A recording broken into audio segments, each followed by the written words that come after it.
Bismillahirrahmanirrahim. Assalamualaikum warahmatullahi wabarakatuh. Alhamdulillahi rabbil alamin. Wassalatu wassalamu ala rasulillahil karimil amin.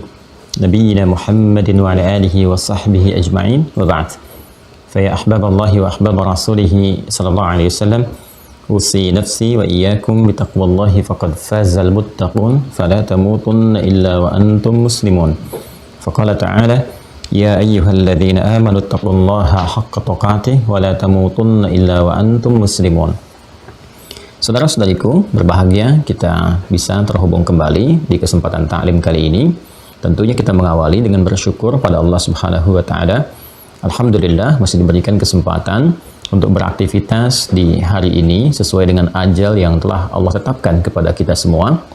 Karena itu, mari kita bermohon semoga hari ini dan selanjutnya kita senantiasa dibimbing dan dirahmati oleh Allah Subhanahu wa taala sehingga seluruh aktivitas kita dapat bernilai amal saleh yang diridhai oleh Allah Subhanahu wa taala. Pun demikian kita bermohon kepada Allah semoga siapapun hamba Allah yang berkehidupan sampai detik ini namun belum beriman dapat dikuatkan lisan dan jiwanya untuk mampu bersyahadat sebelum wafat kembali kepada Allah. Pun demikian, semoga para pelaku maksiat dan boleh jadi seperti sering saya utarakan, kita termasuk di antaranya dilembutkan hatinya oleh Allah Subhanahu wa taala untuk mau bertobat, kembali kepada jalan yang benar, mengisi aktivitas yang baik, hayatan thayyibah dan berakhir atau mengakhiri kehidupan dengan keadaan yang mulia, husnul khatimah. Karena itu, mari kita berikhtiar untuk mewujudkan semua capaian-capaian mulia dan baik dimaksud dengan meningkatkan amal saleh dan menguatkan dengan landasan pengetahuan yang kokoh. Alhamdulillah kita telah pelajari bagian pertama dari dasar keilmuan yang pokok dalam menguatkan pondasi keimanan kita dan kekuatan bangunan amal saleh kita, yaitu pelajaran tentang akidah, pelajaran tentang penguatan iman, dan pelajaran tentang bagaimana mengarahkan seluruh aktivitas ibadah menuju Allah yang ahad, sehingga ilmunya dikenal dengan ilmu tauhid. Ilmu tauhid, akidah, ilmu tentang iman memiliki satu pokok yang sangat penting, dasar pondasi yang sangat kuat, yang sangat berpengaruh untuk meyakinkan kekuatan iman kita dalam jiwa tanpa keraguan. Dia memiliki 6 simpul, 6 pokok yang dikenal dengan 6 rukun iman, 6 pokok-pokok keimanan yang menyulam kekuatan akidah. Alhamdulillah dari 6 ini 5 telah kita pelajari dan telah masuk kita pada bagian yang kelima, uraian yang kedua. Pada bab kelima ini, simpul yang kelima, yaumul akhir, ada 2 subtopik yang telah kita pelajari, baik di pengantar di bab tentang muqaddimah, pengertian atau korelasi yaumul akhir dengan simpul-simpul sebelumnya. Kemudian kita pelajari juga terkait dengan keadaan-keadaan yang berkelindan dengan yaumul akhir, baik itu keadaan-keadaan yang disifati dengan hal kecil namun juga menentukan akhir kehidupan, yaitu wafatnya setiap hamba, yang dikenal dengan as-sughra, dan juga yang terkait dengan keadaan-keadaan besar yang disebut dengan al-kubra. Semuanya terkait dengan kondisi yang berkelindan dengan keadaan atau kondisi yaumul akhir yang ditambahkan tak sebagai sifat karakter atau menunjuk keadaan dikaitkan dengannya sehingga menjadi akhirah. Di pertemuan yang lalu telah sampai kita pada pembacaan kitab, bahkan penyebutan nama-nama terkait situasi dimaksud, dan sebagian ini masih kita pertahankan untuk memberikan satu pengingat sehingga saya tidak perlu menuliskan kembali dan mengulang bahasan ini. Anda tinggal mereview di video yang lalu sampai dengan di titik pembahasan kita terakhir, sehingga hari ini kita bisa meneruskan bahasan kita untuk menyempurnakan pembahasan yang lalu. Ini urutan yang telah kita bacakan, kita uraikan secara detail tentang rukun iman. Simpulnya telah kita uraikan. Simpul pertama, Allah dan segala yang terkait dengannya. Kemudian komitmennya adalah la ilaha illallah, menafikan segala yang dipertuhankan dan menjadikan aspek kebertuhanan hanya kepada Allah saja. Nafi, isbat. Ingat ya, la-nya nafi artinya harus menafikan, menepikan, ya, meniadakan segala hal yang terkait dengan ketuhanan, jangan menuhankan siapapun. Illa-nya isbat, kecuali, kan? Allah saja. Jadi kalau ada la dan illa, yang ditetapkan yang terakhirnya, yang setelah illa.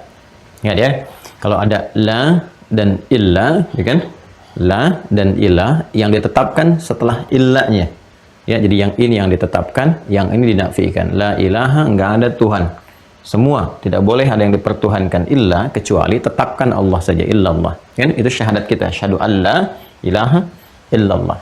Kemudian juga komitmen ibadah, ini sudah saya terangkan. Kalau sudah menyebutkan Allah Tuhan saya, berarti dengan menyebutkan Allah saja, kita sudah berkomitmen untuk menyembahnya. Ya, kalau Anda ditanya, siapa Tuhan Anda? Allah. Dengan menyebutkan Allah saja, maka di situ ada komitmen kita untuk beribadah. Untuk membuktikan komitmen keimanan lewat ibadah. Ingat baik-baik gitu ya. Jadi kalau Anda mengatakan Tuhan saya Allah, berarti Anda sudah berjanji pada diri Anda untuk membuktikan kebertuhanan itu dengan ibadah. Ya, karena itulah saat ibadah pertama kali kita lakukan yang menyambungkan kita dengan Allah itu, ya, sesuatu yang tersambung, ya, yang menyambung, itu akarnya dari kata wasala, sifatnya disebut dengan silah, keadaannya disebut dengan wusul. Wasala yasilu silatan wa wusulan, gitu kan? Nah, ibadah yang melatih kita untuk terhubung, tersambung dengan Allah disebut dengan sholat namanya. Dari akar kata yang sama. Ya, bukankah saat sholat pertama kali kita buka adalah kita mewujudkan komitmen kita untuk menyembah. Siapa yang kita sembah? Allah. Apa yang kita ucapkan? Allahu Akbar. Ya kan? Nah, itulah kalimat pertama yang kita ucapkan, Allahu Akbar, menunjukkan komitmen kita untuk mengagungkan, mengesahkan, dengan mengistimewakan dan mengarahkan semua terkait penyembahan hanya kepada Allah. Karena itu bentuknya menggunakan tafdil, keutamaan yang terbesar, superlatif. Ya, di antara semua yang mengaku besar, mengaku agung, yang diagungkan, yang dinilai hebat, yang paling hebat, paling agung, menguasai segalanya, akbar, hanya Allah. Itu puncak pengabdian kita. Nanti saat masuk fikih ibadah kita akan bahas itu.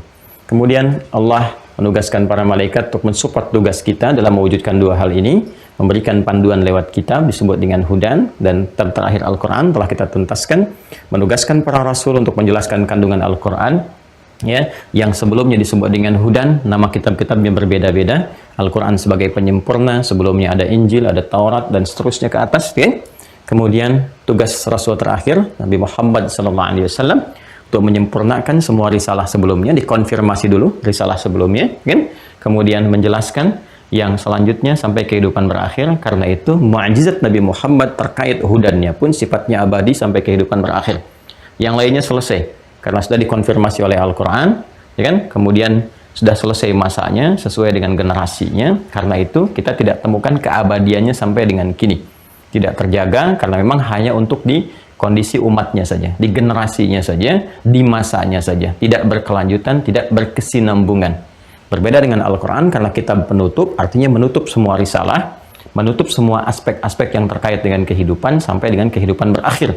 Karena itu hudannya pun, kitabnya pun dijamin langsung oleh Allah abadi sampai kehidupan berakhir, sampai kembali kepada Allah Subhanahu wa Ta'ala.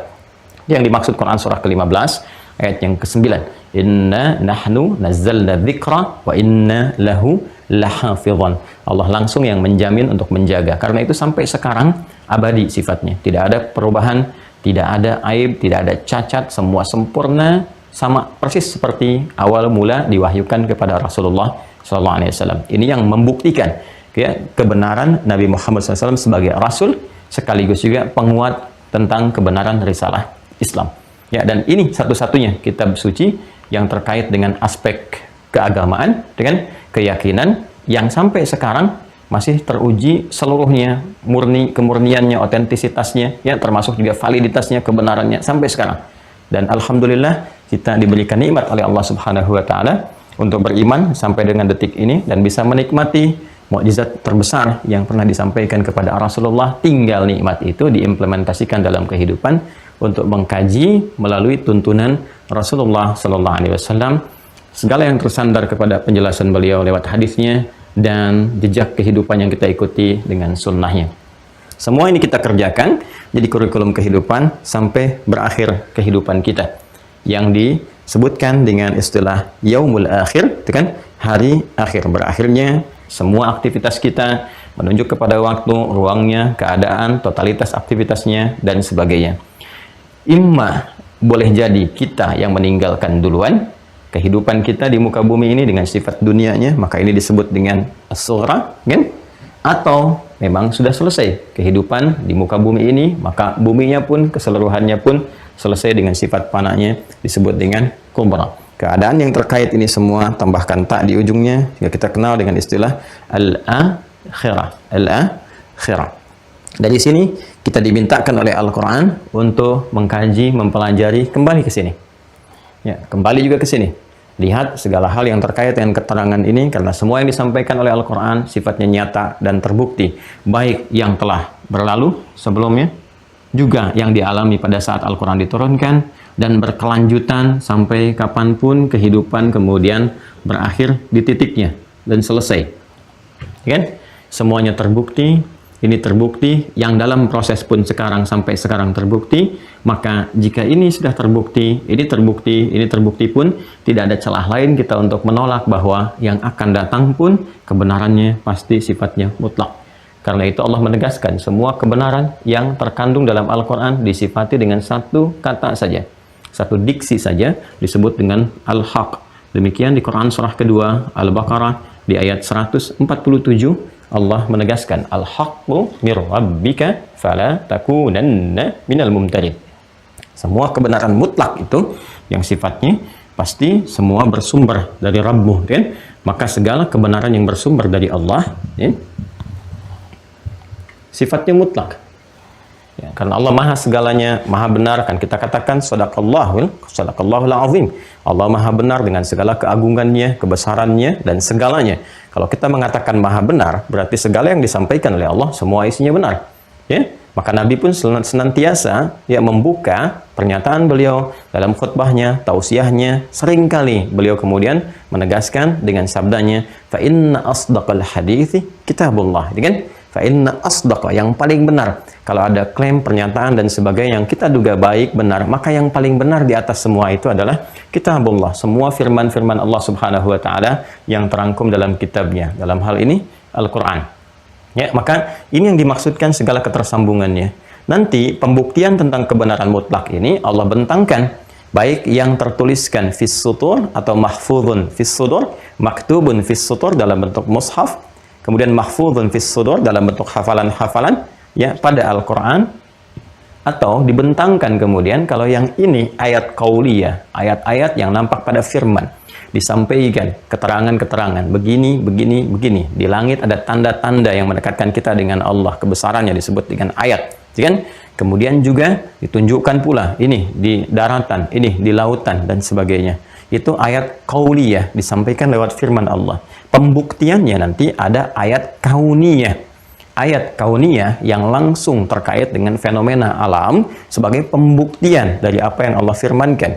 Bisa pada diri kita sendiri. Semisal Allah menjelaskan tentang proses berkehidupan, kejadian di alam rahim, tentang bagaimana tanda-tanda yang membedakan satu manusia ke manusia yang lainnya, ada di bagian telapak tangannya misalnya, tentang bagian mata, tentang bagian lisan dengan fungsinya sampai dengan ke ujung kakinya. Semua firman ini nanti dibuktikan lewat ayat kauniyah. Kejadian-kejadian yang tampak, riset-riset yang menyertai. Karena itu nanti ada trigger, stimulus dalam Al-Quran untuk kita meriset. Ya, bahkan segalanya termasuk yang di langit, di bumi, inna fi khalqis samawati wal ardi ikhtilafil laili wan nahari la ayatil liulil albab. Riset yang di langit, riset yang di bumi, kemudian bahkan di hewan, afala yanzuruna ilal ibili kaifa khuliqat, kan? Afala yatadabbaruna al-Qur'an la'allakum tatafakkarun, la'allakum tatadzakkarun, supaya kita berpikir jadi lebih cerdas meriset. Apa semua tujuan itu? Maka disampaikan di Quran surah ke-41 Fussilat ayat ke-53, sanurihim ayatina, maka kami akan tampakkan untuk memperjelas ayatina, segala tanda-tanda yang mendekatkan hamba kepada Allah dengan menampilkan segala keagungannya, ta'zimun nafsi li ta'zimi sya'ni, kan? Fil afaqi, di semesta ini, ayat kauniyah, wa fi anfusihim, sampai di dalam diri mereka sendiri, pada diri kita, di semesta, bahkan diri kita sendiri, ya kan? Sanurihim ayatina fil afaqi wa fi anfusihim hatta yatabayyana lahum annahul haq, sampai mereka menyadari bahwa segala yang terkandung dalam Al-Quran itu semua mutlak kebenarannya. Jadi Allah ingin menegaskan ayatul kauni tufassiru ayatul qaul. Ya, ayat-ayat di semesta ini yang Allah tunjukkan secara langsung yang menunjuk pada kebesarannya. Bahkan riset-riset pun dilakukan oleh orang yang belum beriman. Ya kan? Oleh orang yang belum beriman, non-muslim meriset, dan risetnya berkesesuaian dengan apa yang difirmankan Allah dalam Al-Quran. Tentang di semesta, tentang kisah sejarah, tentang ditemukannya ini dan itu, tentang Fir'aun diangkat menjadi mumi dan sebagainya. Semua berkesesuaian dengan apa yang difirmankan. Kalau dengan semua itu ditampakkan, belum jelas juga kepada kita, untuk kemudian menuhankan Allah, mendekat kepadanya, Maka apakah kita membutuhkan kejadian besar, kiamat kubra, sampai kita menyadari bahwa ini yang sesungguhnya yang harus kemudian kita yakini, kita imani, dan telah berakhir semuanya itu. Jangankan yang kubra, yang sughra pun saat kematian datang, nyawa sudah sampai di kerongkongan, maka jedaknya sudah tidak memungkinkan kita lagi untuk memperbaiki diri.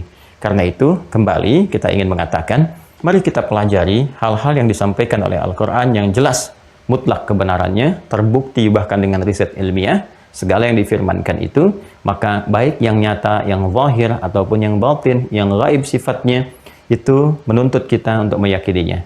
Yang zahir, nyata, bisa diindra, bisa dibuktikan lewat pengetahuan. Adapun yang gaib, bisa dikuatkan keyakinannya dengan keimanan. Maka membaca segala yang gaib, yang belum tampak dalam pandangan, yang harus difungsikan adalah iman kita, bukan akal kita. Akal mencerna yang diilmui ketika menjadi sebuah pengetahuan. Dari data yang masuk menjadi informasi, berubah jadi pengetahuan, itu yang bisa dicerna oleh akal dengan segala keterbatasannya. Karena itu akal hanya bisa merasionalisasikan berbagai hal jika telah masuk ke dalamnya perangkat-perangkat yang bersumber dari data, informasi, pengetahuan. Ya, dari berbagai pengalaman dalam berkehidupan sehingga terlatih untuk mencerna. Kenapa anak-anak belum teruji akalnya dengan kedewasaannya? Karena sedikit yang masuk dari data-data kepada dirinya. Pengalamannya baru berjalan beberapa masa saja, sehingga belum tercerna kematangan akalnya. Adapun orang-orang yang telah sampai kepada masanya, sampai kepada masa tertentu yang menjangkau, mencakup segala hal, disebut dengan bulugh namanya. Orangnya disebut dengan baligh, ya? Telah sampai kepada satu masa yang dia bisa mencerna sesuatu karena kematangan akalnya. Ya, kematangan berbagai indranya, termasuk fisiknya. Kenapa? Karena telah banyak data yang masuk, baik lewat pendengarannya, penglihatannya, yang dia cerna, sehingga terlatih semua untuk menyimpulkan. Ketika semua data masuk, maka berubah jadi informasi. Ketika informasi diolah, maka menjadi pengetahuan. Itu yang bisa diakses oleh akal. Itu yang bisa dirasionalkan. Seperti pandangan terbatas, pendengaran terbatas, maka akal pun, logika pun punya keterbatasan. Dia tidak akan bisa menjangkau segala yang belum sampai datanya kepada dirinya. Dia tidak bisa menjangkau dan melogikakan segala hal-hal yang belum bisa diindra oleh perangkat-perangkat indera nyatanya. Nah, saat dia berhadapan dengan semua itu, maka yang difungsikan oleh manusia bukan akalnya, tapi imannya. Ketika iman kemudian difungsikan, maka akan datang disebut dengan hikmah. Hikmah, puncak pengetahuan tertinggi yang akan membimbing akal untuk memahami dan melogikakan apa yang belum ditangkap sebelumnya, yang bisa dirasionalisasikan. Itulah yang dimaksud firman Allah, "Wa may yu'tal hikmata faqad utiya khairan katsira." Siapa yang diberikan kemampuan untuk bisa mendapati hikmah, maka dia mendapatkan anugerah yang sangat besar. Karena hikmah itu bisa membimbing akalnya menuju pada satu tujuan, sehingga dengan tujuan itu telah didapatkan, dia bisa merumuskan jalan-jalan kehidupan yang benar, dan kehidupannya tertata guna meniti harapan-harapan terindah yang dia cita-citakan. Untuk itulah kemudian, urutan untuk mendapatkan itu semua, untuk mendapatkan hikmah, untuk mendapatkan segala kebaikan, maka kita harus kembali ke hudan. Terdapat dalam Al-Quran. Karena itu dalam Quran kita dapatkan hikmah-hikmah. Karena itu dia disebut dengan hakim, ya, kitab-kitab yang menghadirkan segala hikmah dalam kehidupan. Dan disinilah bahkan Allah perintahkan kepada nabi-nabi sebelumnya, bahkan kepada Nabi Yahya misalnya, alaihi salam, nanti yang berkehidupan mempersiapkan jalan untuk Nabi Isa berdakwah. Ya, Nabi Isa, Nabi Yahya itu berada dalam satu periode yang sama, didahului oleh Nabi Yahya, anaknya Nabi Zakaria, kan? Nah, ketika Nabi Yahya ini terlahir, kemudian Allah dalam masa perkembangan Nabi Yahya ini memberikan pedoman, petunjuk kepada Nabi Yahya untuk mendalami, kan, mengkaji, mendekati kitab yang ada di masanya. Di Nabi Yahya pun sudah mewarisi kitab-kitab sebelumnya. Ya, perjalanan dari Nabi Musa alaihissalam terus, ya, ke Nabi Daud, Nabi Sulaiman terus sampai ke era Nabi Yahya, bahkan sebelum Nabi Isa tiba, ya, alaihissalam jami'an. Dipersiapkan, dibaca Quran surah ke-19 Maryam, ya kan? Kalau kita dapati dari ayat yang ke-11 sampai dengan ke-15-nya, di antara sekat itu kita akan dapati sesuatu yang sangat indah. Ya, kalau dari ayat pertama sampai teruskan ke ayat 15, periodenya akan menerangkan tentang bagaimana Nabi Zakaria berdoa, khusyuknya sampai lahir Yahya. Ketika Yahya lahir, perhatikan kalimatnya. Ya Yahya, khudhil kitaba biquwah. Khudhil kitaba biquwah. Hei Yahya, ambillah, pegang, dalami, pedomani kitab itu. Tentu kitab sesuai dengan di masanya. ya, untuk generasinya, untuk masanya. Tapi poinnya adalah ketika berpegang kepada kitab itu dengan kuat, ambil sebagai pedoman, wa atainahul hukma sabiyya. Maka dari sejak dini kami akan berikan hikmah. Karena itulah fungsi Nabi pun mengajarkan hikmah, termasuk Nabi Muhammad SAW. Ya, hikmah itu diajarkan. Quran surah kedua Al-Baqarah ayat 151. Ya, paling kanan agak sedikit ke bawah. Kalau tadi di kiri atas ya, di surat Maryam, di mushaf standar. Quran surah kedua kembali ayat 151. Kama arsalna fikum rasulan minkum yatlu alaikum ayatina wa yuzakkikum wa yuallimukumul kitaba wal hikmah wa yuallimukum ma lam takunu ta'lamun. Kan? Jadi di dalam kitab ini ada hikmah. Hikmah puncak pengetahuan tertinggi. Kalau bisa kita dapatkan, ada akselerasi untuk mendapatkan pengetahuan yang lain sekaligus menangkap aspek-aspek yang ditampilkan dari informasi yang menuntut keimanan kita untuk meyakininya. Di antara itu semua, pembahasannya akan terkait berkelindan dengan keadaan tentang yaumul akhir. Ya, keadaan-keadaan khususnya yang terkait dengan hal yang kubra, hal-hal dahsyatnya, hal-hal besarnya yang itu mutlak kita harus yakini dengan sebenar-benarnya, sekuat-kuatnya. Karena itulah segala yang terkait dengan yaumul akhir menuntut keimanan kita dikuatkan dan selalu disandingkan dengan keimanan kita kepada Allah pada umumnya dalam uraian ayat-ayat Al-Quran seperti yang kita bacakan di pertemuan yang lalu. Dari mulai Al-Baqarah ayat yang ke-8, minan nasi may yaqulu amana billahi wal yaumil akhir. Keimanan kepada Allah disandingkan dengan yaumul akhir. Al-Baqarah ayat 62 gitu kan. Innal ladzina amanu wal ladzina hadu wan nasara was sabiina kan man amana billahi wal yaumil akhir. Keimanan kepada Allah disandingkan dengan yaumul akhir untuk memberikan kesan kuat kepada kita bahwa mutlak diperlukan motivasi tinggi untuk terus meningkatkan keyakinan, sehingga dengan itu kita punya persiapan untuk merumuskan kegiatan kita menyongsong kejadian-kejadian besar yang akan berlaku pada momen ini. Kejadiannya kemudian dikaitkan dengan sifat karakter ditambah dengan ta, maka disebut dengan akhirah. Karena itu ketika berbicara tentang akhirah, firman Allah langsung memberikan satu diksi yang kuat, merubah kata iman menjadi yakin supaya tidak ambigu dalam pemahaman kita. Al-Baqarah Quran surah kedua ayat keempat. Di akhir ayatnya, wabil akhirati hum yuqinun. Dan sifat orang takwa itu orang yang ingin mendekat kepada Allah, punya rumusan-rumusan kehidupan terhadap program-program akhiratnya, dia yakin, karena itu dia menyiapkan persiapan-persiapan terbaiknya. Nah, ini yang kita simpulkan 3 ini kemarin, yaitu sikap kita, insan beriman, terhadap segala hal yang terkait dengan yaumul akhir. 1, mesti ada keyakinan paripurna. Keyakinan paripurna ini yang menjadikan kita memiliki persiapan dan motivasi kehidupan yang benar. Ingat ya, motivasi kehidupan yang benar. Keimanan itu mesti juga mengarahkan kita kepada kebenaran, dan kebenaran itu akan menuntun kita untuk menjalani aktivitas dengan terukur. Karena itu kemudian pembahasan tentang iman terhadap yaumul akhir seharusnya menjadikan kita feedbacknya dapat menata kurikulum kehidupan yang jelas, bahkan dari bangun tidur sampai dengan tidur lagi. Imma persiapan untuk kita wafat sughra, ya?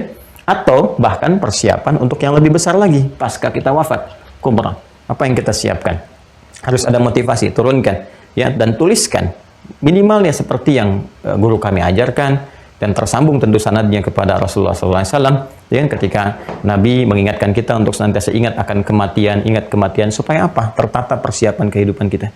Punya motivasi, tuliskan aja di meja kerja kita, di tempat yang kita akses. Hei Fulan, hei Adi Hidayat, kamu akan wafat. Bagaimana dengan bekalmu kini? Jangan merasa aman, karena belum tentu juga engkau merasa aman saat dihisab. Tuliskan. Okay? Nah, untuk bisa menghadirkan motivasi ini, maka Allah menampilkan beragam nama yang memberikan penjelasan-penjelasan terkait dengan peristiwa-peristiwa yang akan terjadi di yaumul akhir ini. Nama-nama ini yang telah kita bacakan di pertemuan yang lalu pada umumnya, dan telah kita ungkapkan dalil-dalilnya. Sekarang kita coba akan detilkan hal dimaksud, khususnya terkait dengan peristiwa pertama yang berkelindan dengan al-akhirah, dengan pembahasan pada aspek yang kedua, yaitu kubra. Ahwal. Jadi bukan ahwal tapi ahwal. Pakai H besar ya. Ya. Ahwal. Al-ahwalul kubra atau ahwalul kubra. Kalau kita sampaikan al-ahwalul kubra fima yata'allaq bil akhirah, gitu kan? Alhamdulillah. Sudah? Hal-hal besar, gitu kan? Hal-hal besar. Jadi ada ahwal, ada ahwal, itu beda. Jadi ada ahwal. Nah, ini hak kecil, ini hak besar. Ya, kalau ahwal, ya hal-hal sudah jadi bahasa Indonesia, jamak dari kata hal. Ya, kejadian-kejadian atau keadaan-keadaan, gitu kan? Itu masih normal, masih umum sifatnya. Kaifa haluka, bagaimana keadaanmu? Ya, biasa saja gitu kan. Alhamdulillah nabi khair, kan?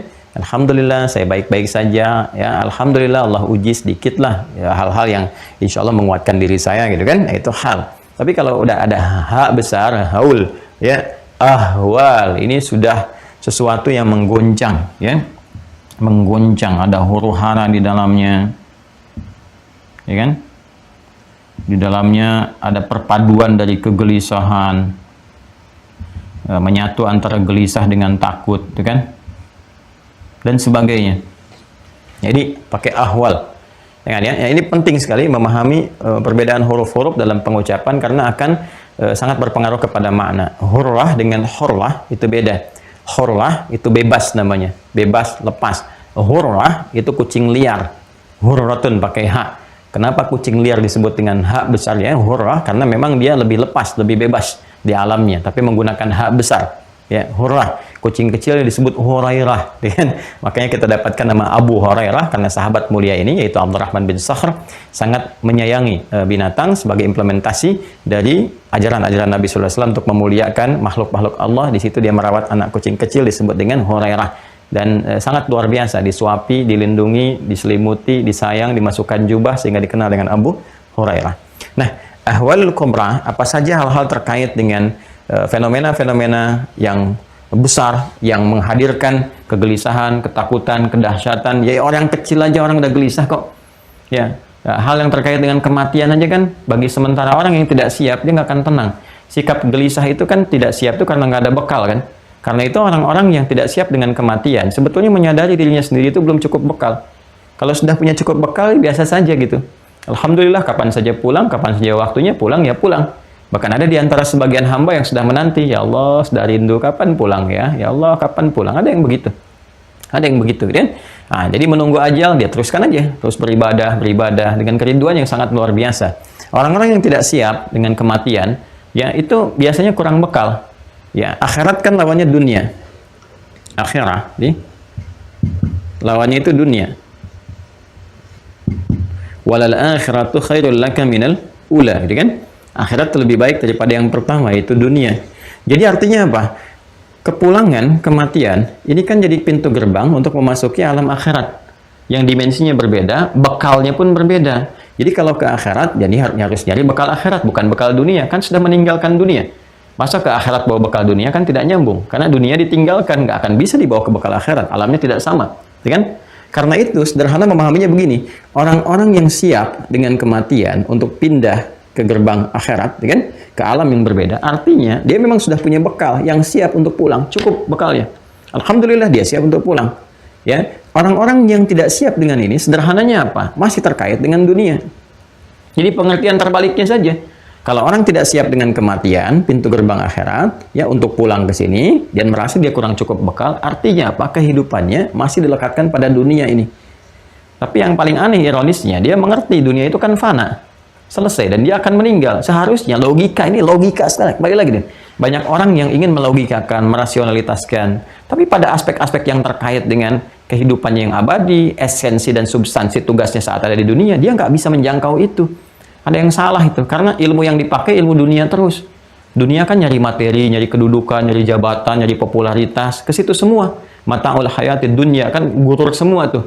Ya, segala fata morgana gitu. Disebut fata morgana itu kan karena hilang. Ya, ini fata morgana, datang ke situ hilang, terlihat dari jauh saja. Ya, dunia begitu. Anda ikuti misalkan, atau ada yang ingin mengikuti, pada akhirnya hilang. Fana kan sifatnya. Fana itu kan rusak, hilang, habis. Dengan apa? Dengan kematian. Selesai. Ya, jadi orang-orang yang selalu terpaut dengan dunia, dia merasa bekalnya nggak cukup untuk pulang. Karena itu dia nggak siap pulang.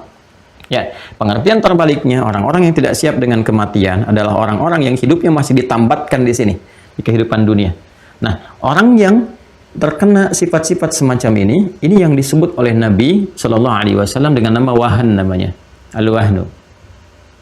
Di hadis Nabi yang sangat viral itu, sangat populer, ya. Atadruna muflis, orang yang bangkrut, ya, karena nanti itu tutup antara dosa dengan pahala, kaitan dengan ini. Sedangkan wahan nanti ada satu hadis yang sangat populer, ya, ketika Nabi SAW mengonfirmasi kepada para sahabat, maka yushaku antada alaikumul umam kama tada'al akalatu ala qas'atiha, akan tiba satu masa, kan, umat Islam itu ya dipermainkan, ringan sekali, terombang-ambing, ya, terombang-ambing seperti para semut-semut atau binatang-binatang memperebutkan gula-gula gitu, sangat diperebutkan, ya, kondisinya sangat lemah dan sebagainya. Qila amin qillatin bina yawma idzin ya Rasulullah, dikatakan kepada Nabi, dikonfirmasi, apakah kita jumlahnya sedikit pada saat itu? Ya, kata Nabi sallallahu alaihi wasallam, tidak. Ya, tidak, kalian jumlah bal antum yawma idzin katsir, tapi jumlah kalian banyak. Bima makna wa sadaqa Rasulullah sallallahu alaihi wasallam, bal antum yawma idzin katsir walakinnakum guthaun ka gutha'is sail. Ya, kalian banyak, padahal jumlah itu banyak, ya, kuantitasnya luar biasa, tapi kalian terombang-ambing. Ya, seperti buih di lautan, diombang-ambingkan ombak, diterpahkan ke karang, dikerjain sedikit, ya, diam aja, dikuasain macam-macam, paling keluar protes-protes sedikit, diam lagi gitu kan, ya, dan sebagainya. Sudah diombang-ambingkan aja. Ya, kemudian tunza'ul mahabbatu min qulubi aduwikum wa yaj'alu fi qulubikumul wahn.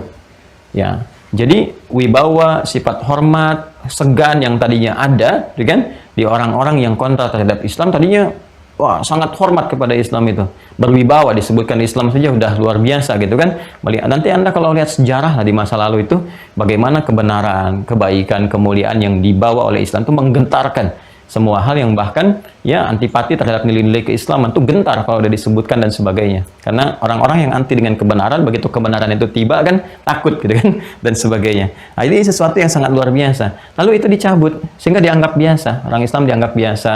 Ya, kemudian ya agamanya banyak dipermainkan dan sebagainya. Karena kenapa? Ternyata diantaranya adalah sebabnya di orang Islam sendiri, beberapa di antara mereka itu terjangkit penyakit wahan. Apa itu wahan? Hubbud dunya wa karahiyatul maut. Ya, tidak siap untuk kembali kepada Allah karena merasa belum punya bekal. Karena kenapa? Tertambat dengan dunia.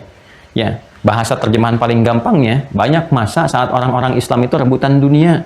Orientasinya hanya untuk rebutan kedudukan, dengan dibawanya ke arah situ, untuk materi, ngajar orientasinya materi, kan, orientasinya cuma cari amplop, cari popularitas, cari jamaah, cari macam-macam, ribut antar sesama, di internalnya ada begitu. Terbukti nggak saat ini? Terbukti hadis Nabi. Kalau terbukti, artinya harus evaluasi diri, kembali menjalin persatuan dan kesatuan, gitu kan? Hadirkan kembali kebersamaan, kekuatan, ngaji lagi yang benar, hadirkan persaudaraan, bangun tempat di mana kita tinggal, makmurkan negerinya, tampilkan akhlaknya, kemuliaannya, baru izzah itu akan muncul, ya kan? Nah, ini sebetulnya langkah antisipatif, bukan untuk dilihat oh nyata sekarang lalu menghukumi segala sesuatu, menuduh kanan kiri, tidak. Ini langkah antisipatif supaya kita tidak masuk ke dalamnya, baik secara personal ataupun komunal. Secara personal, jangan ada setiap person dari muslim itu terjebak tambatan dirinya, hati dan cintanya kepada dunia, sehingga kalau terjebak di sini dia nggak siap untuk pulang. Ya, silakan cek aja orang yang sudah senang di satu tempat, kemudian berat untuk pindah ke tempat lain, gitu kan? Nah, dan ini persoalannya, ini fana, habis, fata morgana saja. Sehingga ketika ditempatkan ke yang abadi, dia nggak siap, ketakutan dan sebagainya. Ini bagian pertama sebenarnya kita untuk menyiapkan.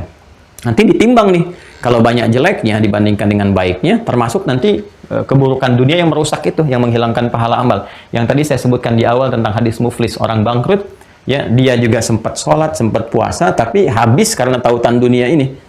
Ya, sibuk dengan celaan, sibuk dengan hujatan, sibuk dengan perkelahian, bahkan ada yang menumpahkan darah. Atadruna al-muflis, ya, qalu al-muflisu fina ma la dirham lahu wa la mata'. Kata Rasulullah, al-muflisu min ummati, ya kan? Ya, orang bangkrut dari yang mengaku umatku itu, ya'ti yaumal qiyamati bi sholatin wa zakatin wa siyamin, datang di hari kiamat pernah sholat, pernah puasa, pernah zakat, ya kan? Wa ya'ti qad syatama hadza wa qadhafa hadza wa daraba hadza, ya, wa akala hadza wa safaka dama hadza. Tapi sayang, dia juga gemar untuk mencela, gemar berselisih, gemar saling menuduh, gemar kemudian memakan tanpa yang hak, ya, korupsi, ada yang mencuri dan sebagainya, wa safaka dama hadza, bahkan ada yang saling menumpahkan darah dan membawa nilai-nilai agama di dalamnya, dilekatkan. Nyata kan sekarang? Ya kan? Di antara peristiwa itu nanti akan ditimbang tuh hadza min hasanati wa hadza min hasanati. Ini kebaikannya dia sholat saat di dunia kelihatan. Tapi karena tertambat dengan dunia, karena mencari dunia, bersaing dengan materi, ya di sini saling menuduh, saling menyingkirkan, menyungkurkan hanya untuk jabatan, kedudukan, harta benda dan sebagainya. Maka ini mereduksi pahala-pahala kebaikan.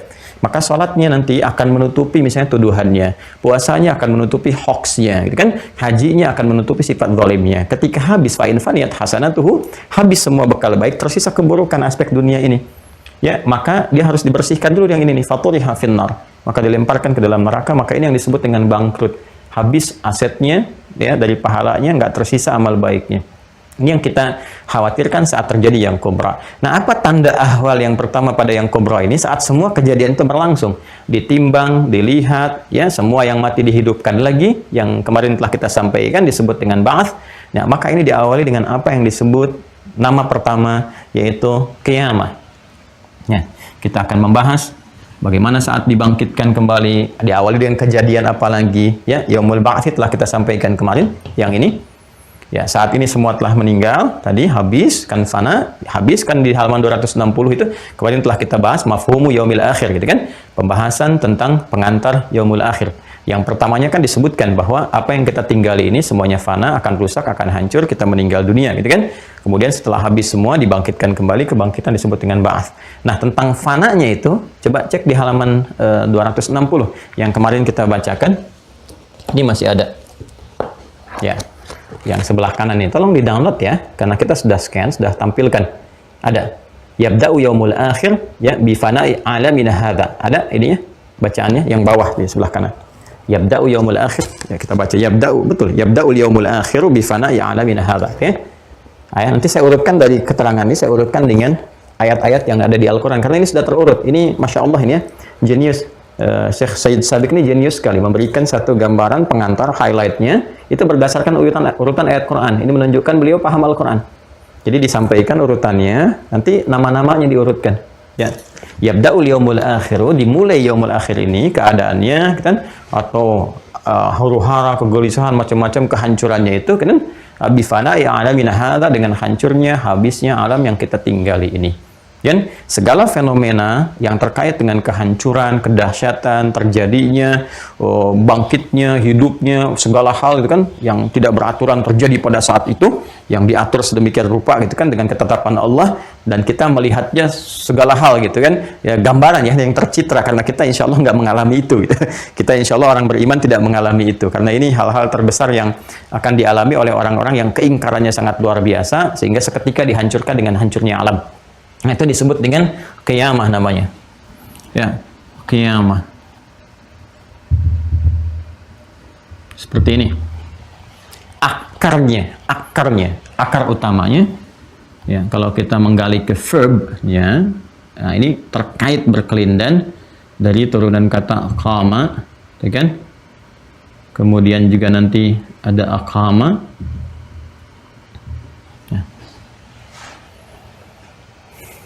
Kalau qama yaqumu, aqama yuqimu, ya kan? Dari sini nanti aqama ada yuqimu, ini yuqimu. Nanti saya terangkan itu teman-teman, ada korelasinya ya. Kita mulai dengan pendekatan linguistik untuk mengetahui, nanti kita turunkan ke dalil. Ini yaqumu. Jelas ya? Di sini nanti ada iqamah. Ini ada qamah. Kan? Sudah? Turunan-turunan ini nanti melahirkan qawam, takwim, jadi qawwama yuqawwimu, takwim, turunan-turunannya. Itu kan? Ini nanti menurunkan yuqimun, muqimun, dan ini ada iqamah, muqimun. Itu kan? Dan seterusnya.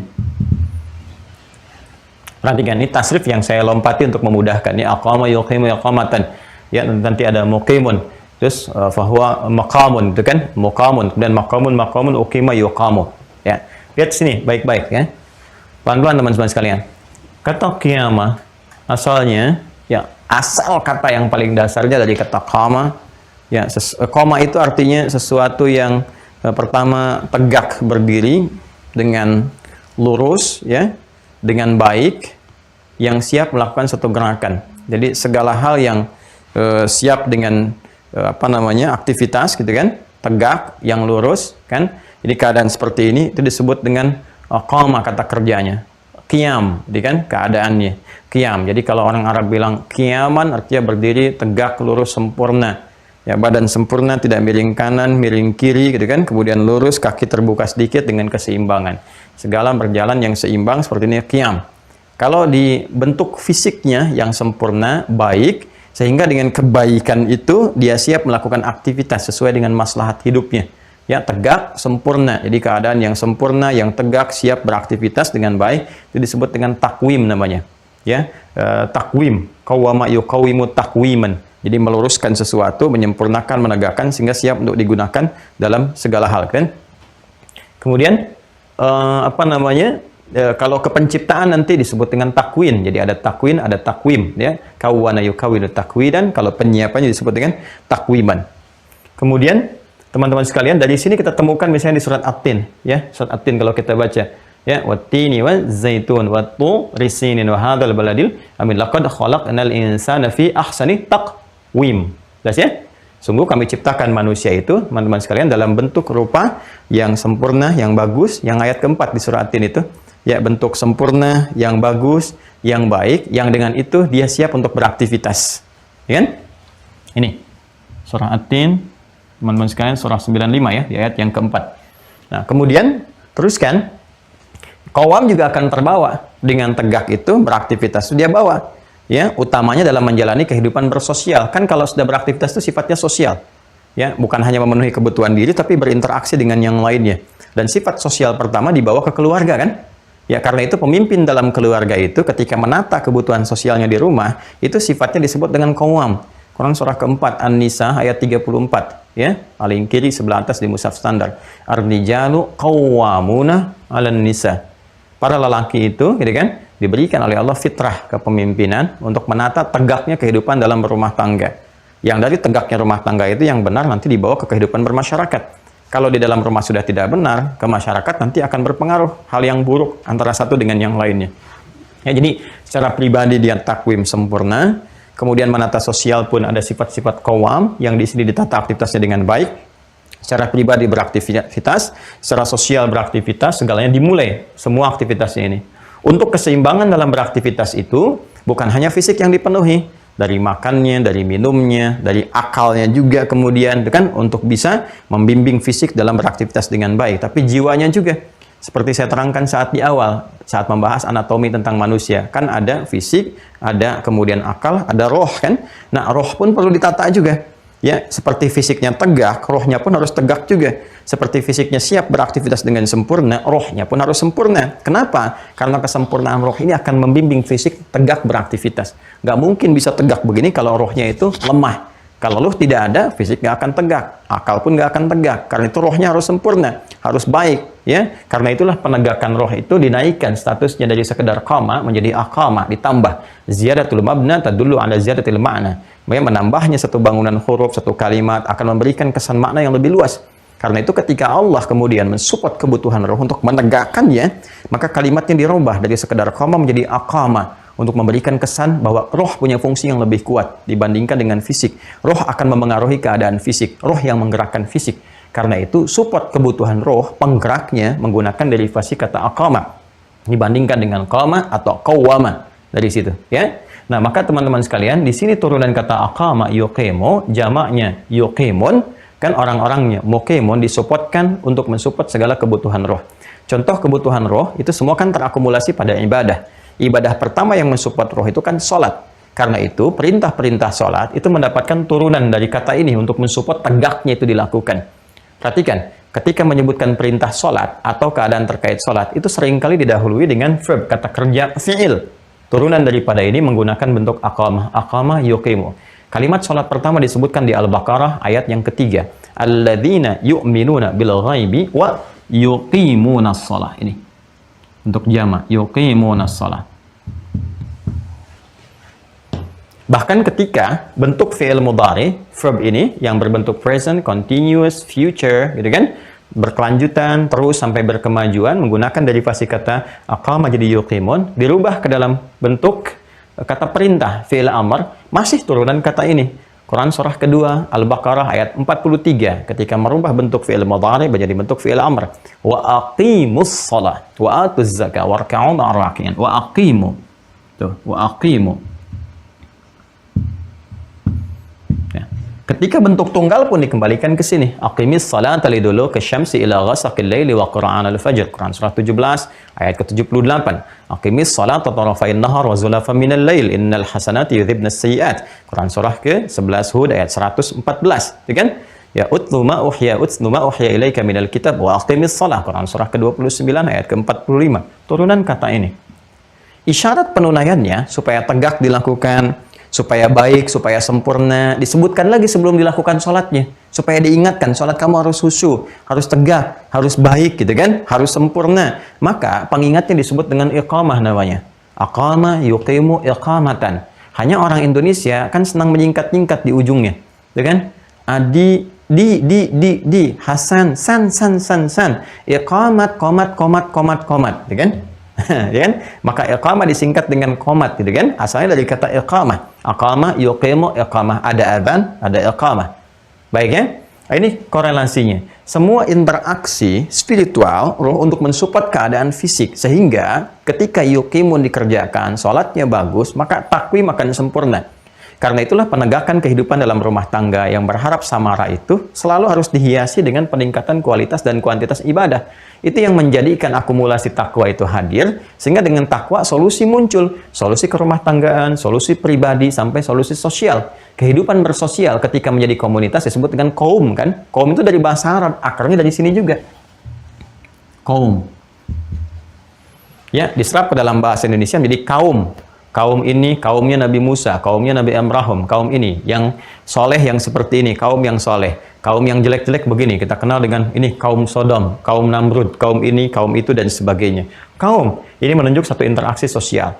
Baik interaksi sosial yang luas di masyarakat dengan kaumnya, di rumah tangga dengan sifat kaumnya, pribadinya, dan sebagainya, itu akumulasi tertinggi untuk mensupportnya berada dalam konsepsi takwa, peningkatan pada nilai ibadah. Sehingga ketika orang bisa meningkatkan takwa, support spiritualnya, maka hubungan baik yang di sini, ataupun di sini, secara personal, komunal terbatas, ataupun sosial, semua akan tersupport dalam keadaan yang harmoni, yang indah, baik, bahagia, dan sejahtera. Karena itu Allah firmankan Quran, surah ke-65, At-Talaq, di akhir ayat kedua, di awal ayat ketiga, kan? Wa may yattaqillaha yaj'al lahu makhraja wa yarzuqhu min haitsu la yahtasib. Solusi datang lewat takwa, rizki mengalir lewat takwa, kebahagiaan datang lewat takwa. Quran surah kedua Al-Baqarah di akhir ayat 189. Wattaqullaha la'allakum tuflihun. Bertakwalah kepada Allah supaya engkau cenderung bahagia. Dalam kehidupan sosial pun kaum, gitu kan? Yang bersuku-suku, berkomunitas, macam-macam sifatnya, takwa itu penting. Quran surah ke-49 ayat ke-13. Ya ayyuhan nasu inna khalaqnakum min dzakari wa untha wa ja'alnakum syu'uban wa qabaila. Qaum lita'arafu inna akramakum indallahi atqakum. Takwa lagi. Nah, semua yang terkait dengan ini, semua ini akan berakhir, akan habis ketika tegaknya sesuatu. Tegaknya satu perintah, muncul satu perintah, tapi perintahnya unik. Perintahnya mengakhiri semua ini. Selesai aktivitas ini. Ya, selesai. Aktivitas ini tuntas, nggak ada lagi kemudian orang yang cari makan, udah nggak sempet cari makan, udah nggak sempet lagi sholat, udah nggak sempet macam-macam, berakhir semua. Ya, semua berakhir. Rumah tangga, kehidupan berakhir, secara sosial juga habis semua, kan ini juga habis, ini habis, semua selesai. Itu menunjuk kepada hal yang kubra, pengantar kepada kiamat, disebut dengan ahwal. Kenapa ahwal? Huru-hara, gelisah, takut, macam-macam. Karena semua aktivitas normal yang terjadi seperti ini sudah selesai dengan bangkitnya sesuatu, tegaknya satu hukum Allah yang telah ditetapkan. Dia akan muncul, tegak, membawa sifat-sifat tertentu. Saya telah katakan kepada Anda, semua terkait dengan keadaan, sifat, karakter, kejadian, macam-macam, tambah tak di ujungnya. Maka semua katanya dikorelasikan dengan ini untuk menunjukkan bahwa semua kejadian yang kita alami, aktivitas kita habis semua. Semua selesai, tata kehidupan sosial, karena tempat-tempatnya ikut hancur juga. Kegiatan kita ibadah selesai, secara pribadi juga selesai. Terjadi apa? Apa yang disebut dengan qiyamah. Ya kan? Jadi kata qiyamah bukan hanya menunjukkan sebuah peristiwa, sifat-sifat keadaan yang menunjukkan tegaknya hukum Allah, perintah Allah yang terjadi pada saat itu yang mengantarkan pada gerbang pembuka kehidupan akhirat. Tapi ingin memberikan kesan bahwa ketika ini tegak, ini muncul, ini terjadi, semua aktivitas turunan dari kata ini yang berasal dari kata kerja, qama, sampai ke akoma dan turunannya semua berakhir. Karena qiyamah sudah muncul. Ini akhir segalanya yang mengakhiri semua aktivitas dari turunan kata-kata ini. Jadi ketika disebutkan kiamat, kiamat, kiamat, penting kita kembalikan ke kata asalnya untuk menunjukkan saat kiamat ini muncul, terjadi dengan ketetapan Allah, tegak dia, nyata dia, maka semua turunan dari peristiwa-peristiwa dan derivasi katanya akan habis semua. Paham? Ya, mohon fokus ya, karena boleh jadi kita nggak temukan pembahasan ini. Karena kita harus ambil dari berbagai referensi, begini, begini, begini, kaitkan, lihatkan, dan lihat turunan di dalil-dalil dan sebagainya. Ya, nanti kita akan paham setelah uraian ini bisa sempurna disampaikan. Jelas ya? Nah, jadi kita harus mengerti bahwa semua aktivitas kita turunan dari satu kata, derivasi yang sama. Dan di akhirnya pun dengan mengambil derivasi kata ini juga.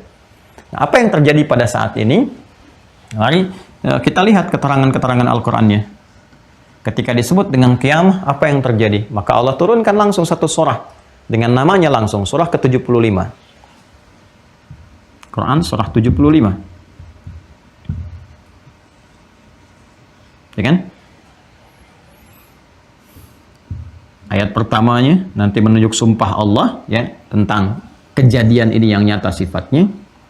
Kemudian keadaan dahsyatnya yang tadi saya katakan menghancurkan tatanan aktivitas sosial secara komunal, secara personal dan sebagainya. Kita nanti turunkan dari masuk ke ayat 5-nya kan sampai dengan nanti masuk ke 11-nya. Ya kan? Sudah? Sudah ya? Baik, kita mulai surah ke-75 surah Al-Qiyamah dengan namanya. Bahkan menggunakan alif lam menunjuk kepada sebuah kepastian nyata dan membedakan dengan peristiwa-peristiwa lain. Jadi ini bukan seperti letusan gunung ya yang pernah terjadi musibah dan kita juga bermohon kepada Allah perlindungan ya, saling empati dalam setiap peristiwa, ada banjir gitu kan, ada gempa, ada macam-macam. Ya, itu nggak sama peristiwanya. Ya, itu peristiwa-peristiwa yang mengingatkan kita kasih alam nih, gunung mulai batuk gitu kan. Banjir mulai meluap karena hal-hal yang terkait dengan pengingat kehidupan kita, berevaluasi, ada perilaku tangan-tangan manusia yang tidak sempurna dalam beramal ya, ada yang bergeser dari jalur kesolehan kepada kesalahan. Kan banjir terjadi karena perilaku manusia juga ya kan. Kemudian juga banjir badang, semua turunan banjir lah, mau banjir badang, banjir macam-macam kan perilaku manusia. Gundulin hutan ya seperti itu jadinya. Bangun-bangun tanpa resapan demikian adanya gitu kan, maka muncul musibah, muncul peristiwa dan sebagainya. Kan? Nah itu hal-hal yang harus menjadi pengingat untuk kita, dan lebih dahsyat lagi adalah pengingat bahwa suatu saat ini akan hancur. Kasih tanda juga sekarang, ada gempa, ada ini, ada gunung meletus. Walaupun kita bisa bicara berdasarkan pengetahuan ini pergeseran lempeng, begini-begini. Kalau cuma nyampe situ pengetahuannya, itu masih rendah. Masih dunia sifatnya. Dunia itu kan dari kata dana. Masih ingat kayak yang saya sampaikan dulu? Dana. Ya dana itu kan rendah. Masih kecil gitu. Pengetahuannya hanya terbatas sampai di sini juga. Naikkan dong level pengetahuannya sampai ke sini. Karena kalau masih dunia, masih di sini nih. Ya, naikkan gelarnya. Naikkan gelarnya dari sekedar S, ya S1, S2, S3. Ya, naikkan gelarnya. Ya, naikkan ke T misalnya kan, OPQR ST gitu kan sampai U gitu kan. T tentang akhirat, U usahakan cari bekal ke akhirat. Ya, dan sebagainya lah gitu kan. Jadi naikkan level pengetahuannya, jangan cuma di sini. Ya makanya kalau cuma mohon maaf terkait dengan dunia, alhamdulillah Allah berikan kemampuan, keilmuan bikin ini, bikin itu, tapi tetap semuanya akan hancur habis pulang ke sini. Jadi kalau orang-orang yang cerdas, dia akan menambah level pengetahuannya dari dunia pun ke akhirat supaya tercipta dunia baik, akhirat baik. Itu yang dikatakan Rabbana atina fid dunya hasanah wa fil akhirati hasanah wa qina adzabannar. Itu ada keseimbangan. Kalau cuma di sini nanti akhiratnya nggak kepake. Silakan mau jadi apapun, mau jadi profesor, profesor dunia misalnya, ya dokter dunia, magister dunia, insinyur dunia, silakan. Dunia habis selesai karena insinyur dunia, profesornya dunia, naikin levelnya, tambahin ke sini, ya supaya punya penyiapan ke depan seperti apa jalannya. Ayo pakai itu pesawat untuk menghindari kiamat, nggak akan bisa, hancur juga, alamnya hancur, pesawat ikut hancur. Pakai itu kereta cepat untuk meninggalkan kematian. Anda mau secepat apapun nggak akan bisa mengatasi masalah kematian juga, tetap masinisnya meninggal, hancur juga isi keretanya semua gitu kan. Nah, jadi nggak akan bisa naikin levelnya dikit, upgrade diri kita. Ya, ini kita bicara tentang persoalan yang tinggi, langit tinggi, akhirat tinggi, dunia rendah di bawah. Ya, jadi ini yang harus teman-teman pahami baik-baik gitu kan. Makanya kalau ada terkait dengan tata kelola dunia, di umaroan, gitu kan, pemerintahan dan sebagainya, nah ini juga tidak bisa mengalahkan aspek-aspek keakhiratan, keulamaan dan sebagainya. Jadi poin ini naikkan level kita, ada keseimbangan di dalamnya.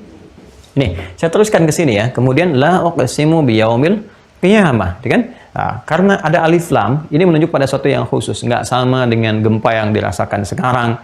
Orang bisa mengatakan dengan hukum dunia lempeng tektoniknya ini bergeser, terjadi begini, terjadi begitu, ini diamati sampai dicatat tuh. Wah ini nih, kelihatan dari seismografnya begini, ya guys, apa namanya, gelombang-gelombangnya seperti ini. Terus gunung-gunung diamati juga. Wah ini pergerakannya nih, dari dalam nih seperti ini, gejolak-gejolaknya terlihat, diprediksikan begini-begini. Pandai untuk urusan dunia, bagus. Untuk tata kelola kehidupan kita bisa antisipasi dan sebagainya. Akhiratnya gimana?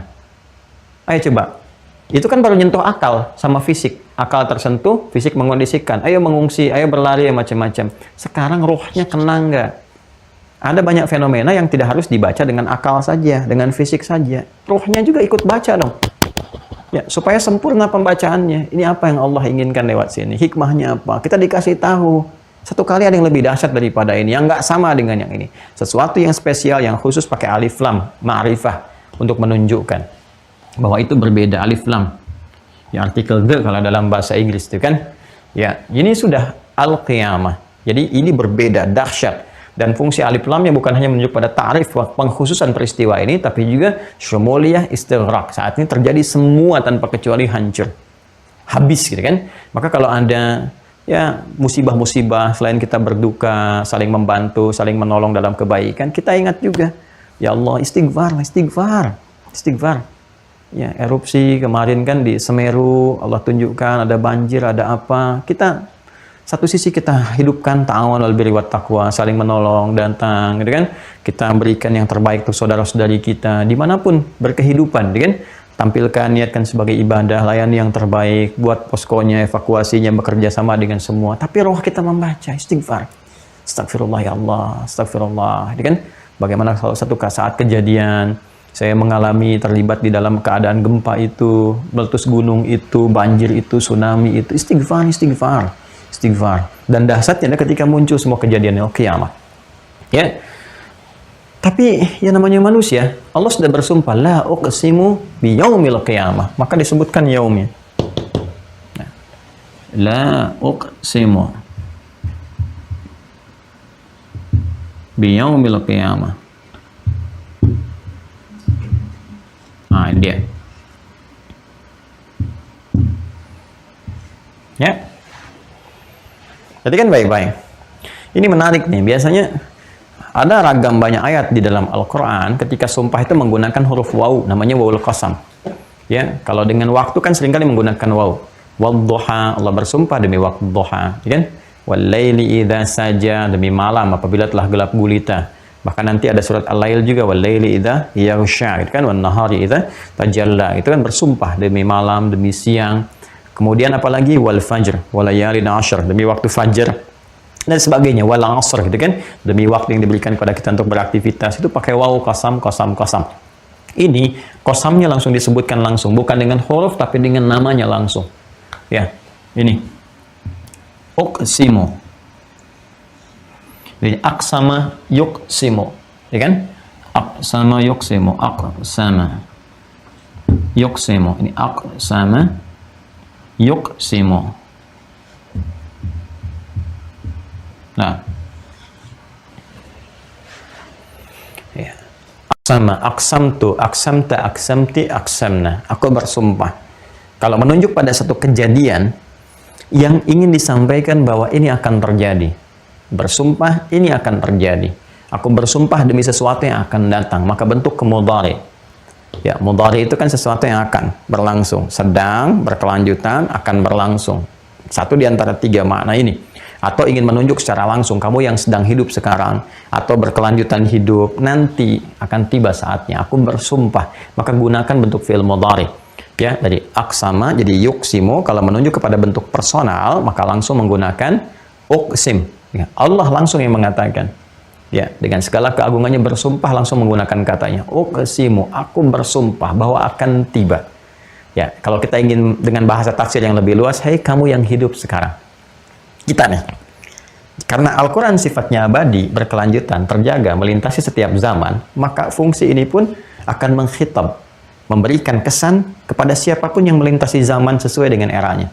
Ketika ayat ini turun, disampaikan kepada era manusia di era Nabi Muhammad SAW. Hei kamu yang hidup sekarang. Dan yang terus berkelanjutan sampai kapanpun. Bagi kita yang sekarang disampaikan, hei kamu nih, yang sekarang hidup ya. Yang sudah meninggalkan sudah selesai. Kamu yang sekarang hidup atau generasi kamu setelahnya sampai kapanpun, uqsim, aku bersumpah kata Allah akan tiba.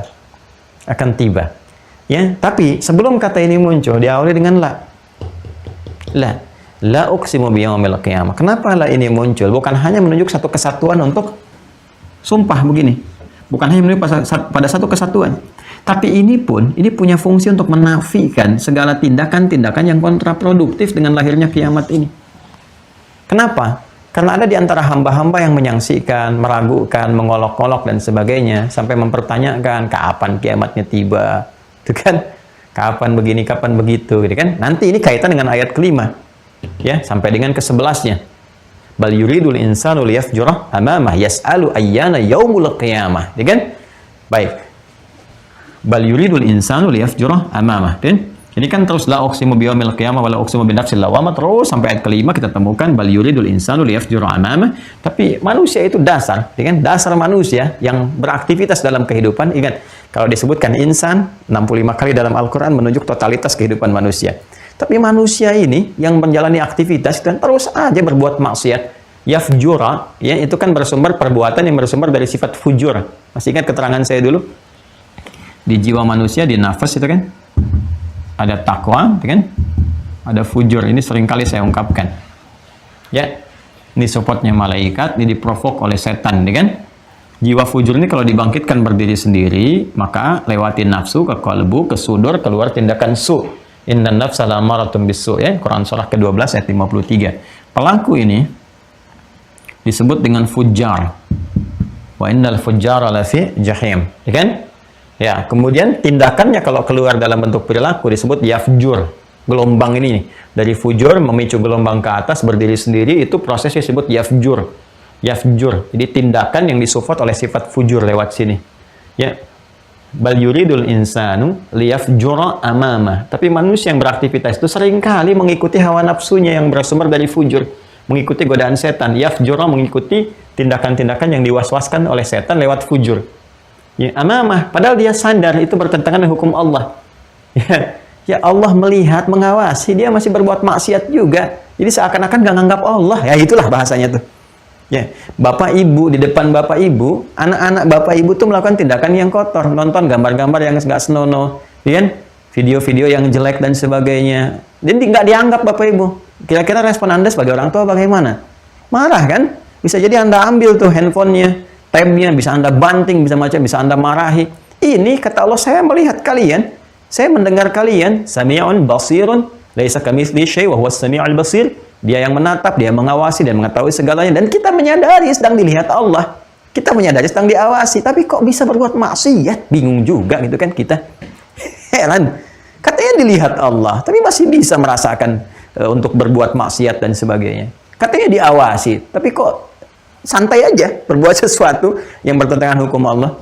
Makanya ya bal yuridul insanu liyafjura amamah. Dia sadar saya mengawasi, tapi saya diacuhkan, diabaikan gitu kan.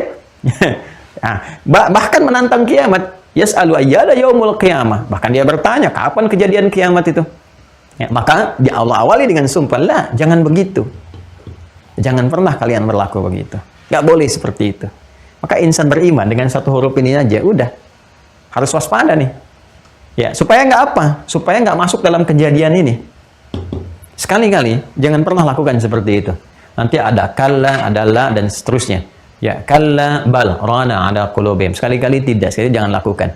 Ini langsung tegas, la uqsimu. Selain kalau kita satukan yang menjadi sumpah, ya aku bersumpah, tapi kenapa dia dahului oleh la? Salah satunya adalah memberikan kesan, hei, waspada. Jangan seperti itu. Jangan menantang kiamat. Ya, jangan sampai engkau tidak punya bekal saat ini terjadi dan sebagainya, gitu kan? Ya, orang-orang beriman makanya diwafatkan semua supaya nggak mengalami ini, nggak akan kejadian nih pada orang beriman, nggak akan merasakan yang benar, yang baik dan sebagainya. Ya kan? Aku bersumpah dengan akan tibanya yaum tuh. Mengonfirmasi nih yaumul akhir, yaumul qiyamah. Dikonfirmasi yaumul akhir, yaumul qiyamah. Jadi berakhir kehidupan, maka ketika menggunakan kata yaum tadi saya katakan bukan hanya menunjuk harinya, tapi waktunya, keadaannya, aktivitasnya, tempatnya semua qiyamah. Tiba perintahnya hancur semua. Ya. Jadi sudah ketika tiba waktu itu, keadaannya hancur, tempatnya hancur, ruangnya hancur, segala aktivitas sosial, komunal, personal habis semua. Ya kan? Nah, makanya ketika diterangkan ke sini la uqsimu biyaumil qiyamah wa la uqsimu binafsil lawamah, nanti ketika terjadi ini semua dihisab, dibangkitkan semua pada menyesali diri. Ya, mengutuk nafsunya, mengutuk fujurnya. Kamu nih ya, kenapa harus begini? Kenapa dulu begini dan sebagainya? Ya laitani kuntu turaba, ya Allah, aku jadi tanah aja, aku nggak mau, takut begini, takut dihisab, takut begini, takut lihat neraka dan sebagainya. Ini, ya laitani kuntu turaba. Ya kalaulah aku menjadi tanah saja, kalau aku diwafatkan saja, kalau ini itu dan seterusnya. Nah, itu muncul. Semua saling mengutuk, saling menyesali dan sebagainya. Ya, tapi yang paling menarik adalah teruskan ayatnya 6 sampai dengan 11 itu. Fa idza bariqal basar. Maka apabila nyata waktunya sampai terlihat, itu kan, muncullah ketakutan dalam mata itu. Bariqa, ya. Bariqa itu sesuatu kilatan yang membuat kita merasakan takut. Makanya petir itu kilatannya itu disebut dengan barqun. Quran surah kedua ayat 20. Surah kedua Al-Baqarah ayat 20. Yakadul barqu yakhtafu absarahum, gitu kan? Hampir kilatan itu menyambar mata mereka, gitu kan? Itu bahasa kiasan yang tinggi sekali mengibaratkan tentang bagaimana sifat orang-orang munafik itu ya. Ya. Jadi kilatan itu kalau sudah kita melihat kilat yang Anda bayangkan gini aja ya. Situasi saat mendung, gelap dan sebagainya, tiba-tiba petir di mana-mana. Dar. Terus tiba-tiba ada kilat tuh ke hadapan kita. Bukankah apa yang kita lakukan? Ya, reaksi dari itu semua. Kita menghindar kan? Berlari kan? Takut kan? Ini menunjukkan satu ketakutan kan? Nah, itu disebut dengan bariqa kata kerjanya. Bariqa. Kilatannya disebut dengan barqun. Ya, jadi begitu kilat, astagfirullah, itu udah fitrah tuh. Ya Allah, gitu kan? Oh, itu udah fitrahnya itu, karena ada ketakutan. Nah, ini lebih dahsyat lagi. Fa idza bariqal basar. Maka jika semua kilatan sudah nampak, semua itu terjadi ya. Takut. Wa khasafal qamar. Udah. Rembulan dah hilang. Artinya kalau rembulan hilang, malam tuh udah nggak jelas. Rembulan kan tanda malam. Ya, wa jumi'a syamsu wal qamar, dibenturkan antara matahari dan bulan. Jadi Anda sudah gambarkan, nggak ada siang, nggak ada malam tuh. Udah nggak jelas siang, nggak jelas malam, karena sudah ruang waktu segalanya itu sudah habis karena terjadi ini. Benturkan semuanya.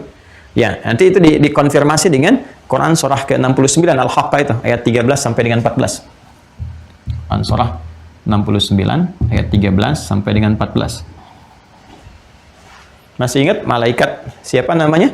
Ya, yang ditugaskan oleh Allah untuk mengakhiri alam semesta ini, tugasnya ketika meniupkan sur namanya Israfil kan? Israfil kan? Ya, malaikat Israfil yang telah kita bahas. Yang ketiga itu yang kita sampaikan Jibril, Mikail, Israfil kan? Ya, malaikat Israfil telah kita uraikan. Apa tugasnya? Tugasnya kan sudah meniup sesakala sur. Ya, maka disampaikan Quran surah 69 Al-Haqqah di ayat yang ke-13 itu fa idza nufikha fis-sur. Ya, nafhata wahidah. Maka ketika tiupan pertama itu ditiupkan, dan yang riset NASA loh ini, bukan main-main, yang belum beriman. Makanya saya sering katakan kalau semua tuh ilmuwan di sana itu, yang khususnya meriset astronomi yang seperti ini, baca satu ayat ini saja, Quran surah 69 ayat 13 sampai 14. Demi Allah saya yakin kalau benar membacanya dengan hati yang jernih, ada hidayah di dalamnya. Ya, ada hidayah. Nah, luar biasa. Fa idza nufikha fis-suri nafhatan wahidah. Ya, wadukkatil ardu wal jibalu, ya fadukkata dakkata wahidah. Maka apa yang terjadi? Hantam semua. Ya, tadi kalau saya katakan gunung ini sekarang erupsi atau menerbangkan debu-debu vulkanik itu kan ke awan, ya.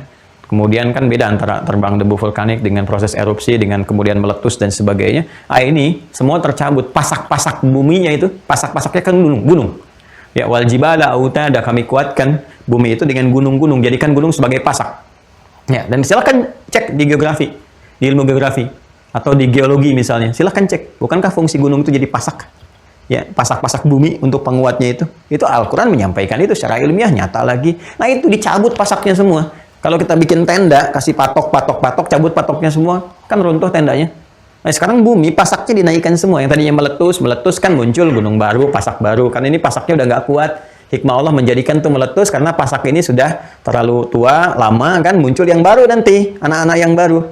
Ya, bahkan nanti dari laharnya, dari hasil vulkanik macam-macamnya nanti ke tanah jadi bikin subur lagi, bikin nanti anak-anaknya, anak-anak gunung itu yang baru-baru, pasak-pasak baru, kuat lagi. Nah, ini nanti semua tercabut saat kejadian ini. Wadukkatil ardu wal jibalu fadukkata dakkata wahidah. Jadi gunung pasaknya dicabut, dibenturkan dengan buminya sekalian, matahari dan bulannya dihancurkan, diadukan sekalian. Boom. Dan nggak jelas siang dengan malamnya, semuanya hancur. Fa idza bariqal basar wa khasafa al-qamar wa jumi'a asy-syamsu wal qamar yaqulul insanu yawma idzin ainal mafar. Mafar ada tasdidnya tuh. Ya, ainal mafar. Ada tasdidnya, makanya bacanya juga bukan mafar. Awas. Ya, bukan mafar. Beda dengan ayat selanjutnya kallala wazar, gitu kan? Itu biasanya kallala wazar sampai situ. Tapi yang ini ainal mafar, mafar ada tasdidnya. Ya, yaqulul insanu yawma idzin ainal mafar. Ya, maka manusia yang beraktivitas, ingat insan itu menunjuk pada aktivitas totalitas manusia, aktivitasnya secara total. Masih ingat ya yang saya sampaikan dulu, tolong direview ya. Mohon sekali. Makanya kalau saya sampaikan setiap katanya dilihat, diperhatikan karena akan ada berkelanjutan. Ya, ini bukan kata-kata biasa yang kita sampaikan, tidak. Jadi ada petunjuk dari ayat, dari hadis, dari kita urutkan akan terbawa terus. Masih ingat saya terangkan tentang Bashar, Ins, Bani Adam, Nas, Insan. Jadi ketika disebutkan insan menunjuk pada totalitas aktivitas. Ya, yaqulul insanu yauma idzin. Maka orang yang beraktivitas, apapun yang dia kerjakan, secara personal, komunal, sosial, semua terkejut tuh, terbelalak semuanya, takut. Maka mereka saling mengonfirmasi itu pada diri mereka sendiri. Kemana kita harus berlari nih? Kemana tempat berlindung? Ainal mafar. Ya, ini kita baca pakai tajwid aja itu sudah memberikan getaran kepada jiwa. Karena kita merasakan suasana itu, kita bawa untuk dirasakan. Kalau mengalami situasi itu, Anda bisa nggak kebayang saat ada gempa tsunami besar itu, ya kan? Kan mencari perlindungan kan? Ya, mencari perlindungan itu baru peringatan. Bagaimana kalau kemudian terjadi yang sesungguhnya? Ainal mafar. Ya, kemana larinya gitu kan? Nah, maka pada saat itu di Quran surah ke-80 dikonfirmasi lagi. Quran surah ke-80 itu Abasa ya. Coba lihat ayat 33 tuh. Ya, dan seterusnya. Ya, mengonfirmasi di tiupnya surah, mengonfirmasi yang Quran surah 69 ayat 13 sampai 14. Ya, di Quran surah 80 Abasa ayat dari ayat 33. Fa idza ja'atis shakhah. Kan? Maka jika tiupan pertama telah berlangsung itu. Boom, ditiup, boom, habis semua. Ya? Ada? Fa idza ja'atis shakhah. Ini kan semua kan bertanya, ainal mafar? Mafar itu asalnya dari farra yafirru. Farra yafirru. Farra itu berlari terbirit-birit. Ya, karena takutnya dengan sesuatu. Ya. Sifat keadaannya disebut dengan firar. Tempatnya, mencari tempat yang disebut dengan mafar namanya. Ya kan? Farra yafirru. Firar. Firar itu berlari dari sesuatu karena takut. Ya, makanya menghindari peperangan karena takut, desersi kalau dalam bahasa militer itu termasuk dosa besar. Dalam jihad misalnya tinggalkan karena takut. Ya, jadi desersi, meninggalkan instruksi dari komandan dan sebagainya, itu disebut al-firaru minaz zahfi. Ya, menghindar karena takut dari satu medan, ya, perjuangan dan sebagainya, itu firar minaz zahfi. Nah, ini ketakutan mencari tempat berlindung sampai bertanya ainal mafar, ya, sampai dilukiskan suasananya fa idza ja'atis shakhah, ketika tiupan pertama itu berlangsung, boom, semua hancur. Yauma yafirrul mar'u min akhi. Farra yafir. Pada saat itu setiap orang, setiap diri bahkan udah nggak kenal saudaranya lagi, takut dia lari. Ya, saya ilustrasikan lah kalau ada terjadi banjir besar kayak tsunami aja, kayak gempa, kayak macam-macam. Itu kan udah nggak inget kanan kiri. Ya, lari itu. Lari. Ya kan? Ada sebagian jiwa yang masih ada empati, mengenal gitu kan, masih merasakan. Udah ada yang memeluk, Allah kita doakan kan. Yang kemarin kita lihat bagaimana seorang anak memeluk ibunya, melindungi, ya Allah, semoga Allah rahmati keduanya kan, Allah muliakan, Allah balas dengan kemuliaan-kemuliaan, kebaikan-kebaikan sepanjang dia beriman ya dan berkemuliaan. Kemudian ada ibu yang nutupin anaknya, si ibunya kena debu vulkanik dan sebagainya. Semoga Allah muliakan ibu dimaksud, akan berikan kekuatan, ketabahan, kenyamanan, anaknya disehatkan, dan semua saudara-saudari kita, baik di Semeru, di Lumajang, dengan yang lain, semoga dilindungi. Ya, tetangga-tetangga kita semua juga diberikan empati yang baik, saling tolong-menolong, menghadirkan harmoni dalam kehidupan berbangsa, bernegara, jadi orang-orang baik, terjauh dari perselisihan, ya, situasi-situasi yang menghadirkan kegelisahan, kekacauan, pertentangan. Semoga semua disadarkan, merajut kembali tali kebaikan-kebaikan, ya. Ini balik. Tapi yang ini nggak akan ada kejadian seperti itu lagi. Ya, yang ini sudah selesai. Yauma yafirrul mar'u min akhihi wa ummihi wa abihi, ya, wa sahibatihi wa bani. Itu karena dahsyatnya hancur semua. Udah saling nggak kenal, lari sana sini, udah ini. Mau narik juga susah karena semuanya udah repot. Karena setiap tempat yang dipijak pun hancur juga, jadi udah kepikiran yang lain. Kalau yang sekarang kejadian, betapapun besarnya kita rasakan, masih bisa ada yang lari, ada yang ini, ada yang meluk, ada yang narik, ada yang begini. Ini mau tempat yang dipijak hancur, ini hancur. Semua udah nggak bisa perhatian kepada sekelilingnya. Ya, karena itu dikonfirmasi lagi kemudian di surah 22 Al-Hajj. Quran surah 22. Ayat kelima. Ayat 1 sampai 2. Ya, kita baca 1 sampai 2 dulu. Kalau ayat 5 proses kelahiran. Quran surah 22 Al-Hajj ayat 1 sampai 2. Saat benar-benar tiba waktunya, ini dahsyatnya Quran. Kalau sudah menunjuk kepada waktunya, kali ini kan kejadiannya nih. Kalau waktu kejadiannya tiba, sudah waktu, maka berubah namanya di sa'ah namanya. Sa'ah. Makanya sa'ah digunakan sekarang sebagai diksi yang menunjuk kepada perjalanan waktu. Bahasa Arab sekarang sa'ah terjemahkan dengan jam. Karena jam itu ada menitnya, detiknya, nah, waktu spesifik. Maka kalau tiba waktu spesifiknya ini terjadi, udah kacau semua yang dirasakan pada saat itu orang-orang yang mengalaminya. Kita berharap tidak, ya. Ya ayyuhan nasu taqu rabbakum inna zalzalatas saati syai'un 'azim. Ya ayyuhan nasu, semua manusia yang berkehidupan, ittaqu rabbakum. Kamu harus merasa takut. Ya, tingkatkan takwamu. Harus takut kamu dan ketentuan Allah kalau sudah tiba waktunya. Ya kan? Jadi disebutkan dengan takwa dulu. Kenapa? Karena takwa itu nanti akan menjadi perisai dari semua kegelisahan. Dunia obatnya takwa, kegelisahan obatnya takwa, kesulitan rezeki obatnya takwa. Ini kiamat juga perisainya takwa. Karena itu kalimatnya mengatakan ittaqu, tingkatkan takwa kepada Rabbmu. Tingkatkan takwamu kepada Rabbmu. Ya, dan dengan takwa itu ada perasaan takut kalau terjadi azab-azab menimpa, hukuman, takut kita. Takutnya yang disebut dengan khasyah. Hei kamu, takwalah, merasa takutlah kalau ini semua hadir ancaman-ancaman ini. Boleh jadi kamu ada di dalamnya. Berlindung sekarang dengan takwa supaya nggak mengalami itu. Kenapa? Inna zalzalatas saati, karena goncangan. Zalzal itu, teman-teman, zalzala yuzalzilu sampai muncul surah Az-Zalzalah itu.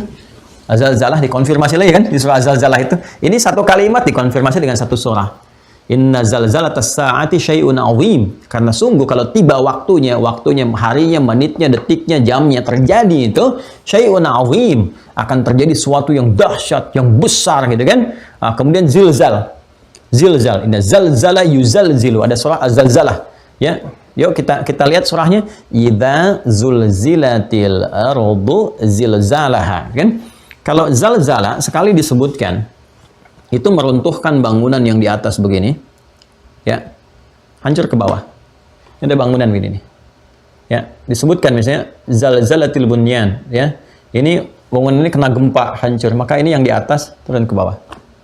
Tapi kalau kalimat zilzalnya disebutkan dua kali, baik dalam bentuk kata kerja ataupun kata benda, misalnya fi'il ataupun ism, itu menjadikan bangunan yang ini bukan hancur begini, tapi dari bawah naik ke atas, cabut semua.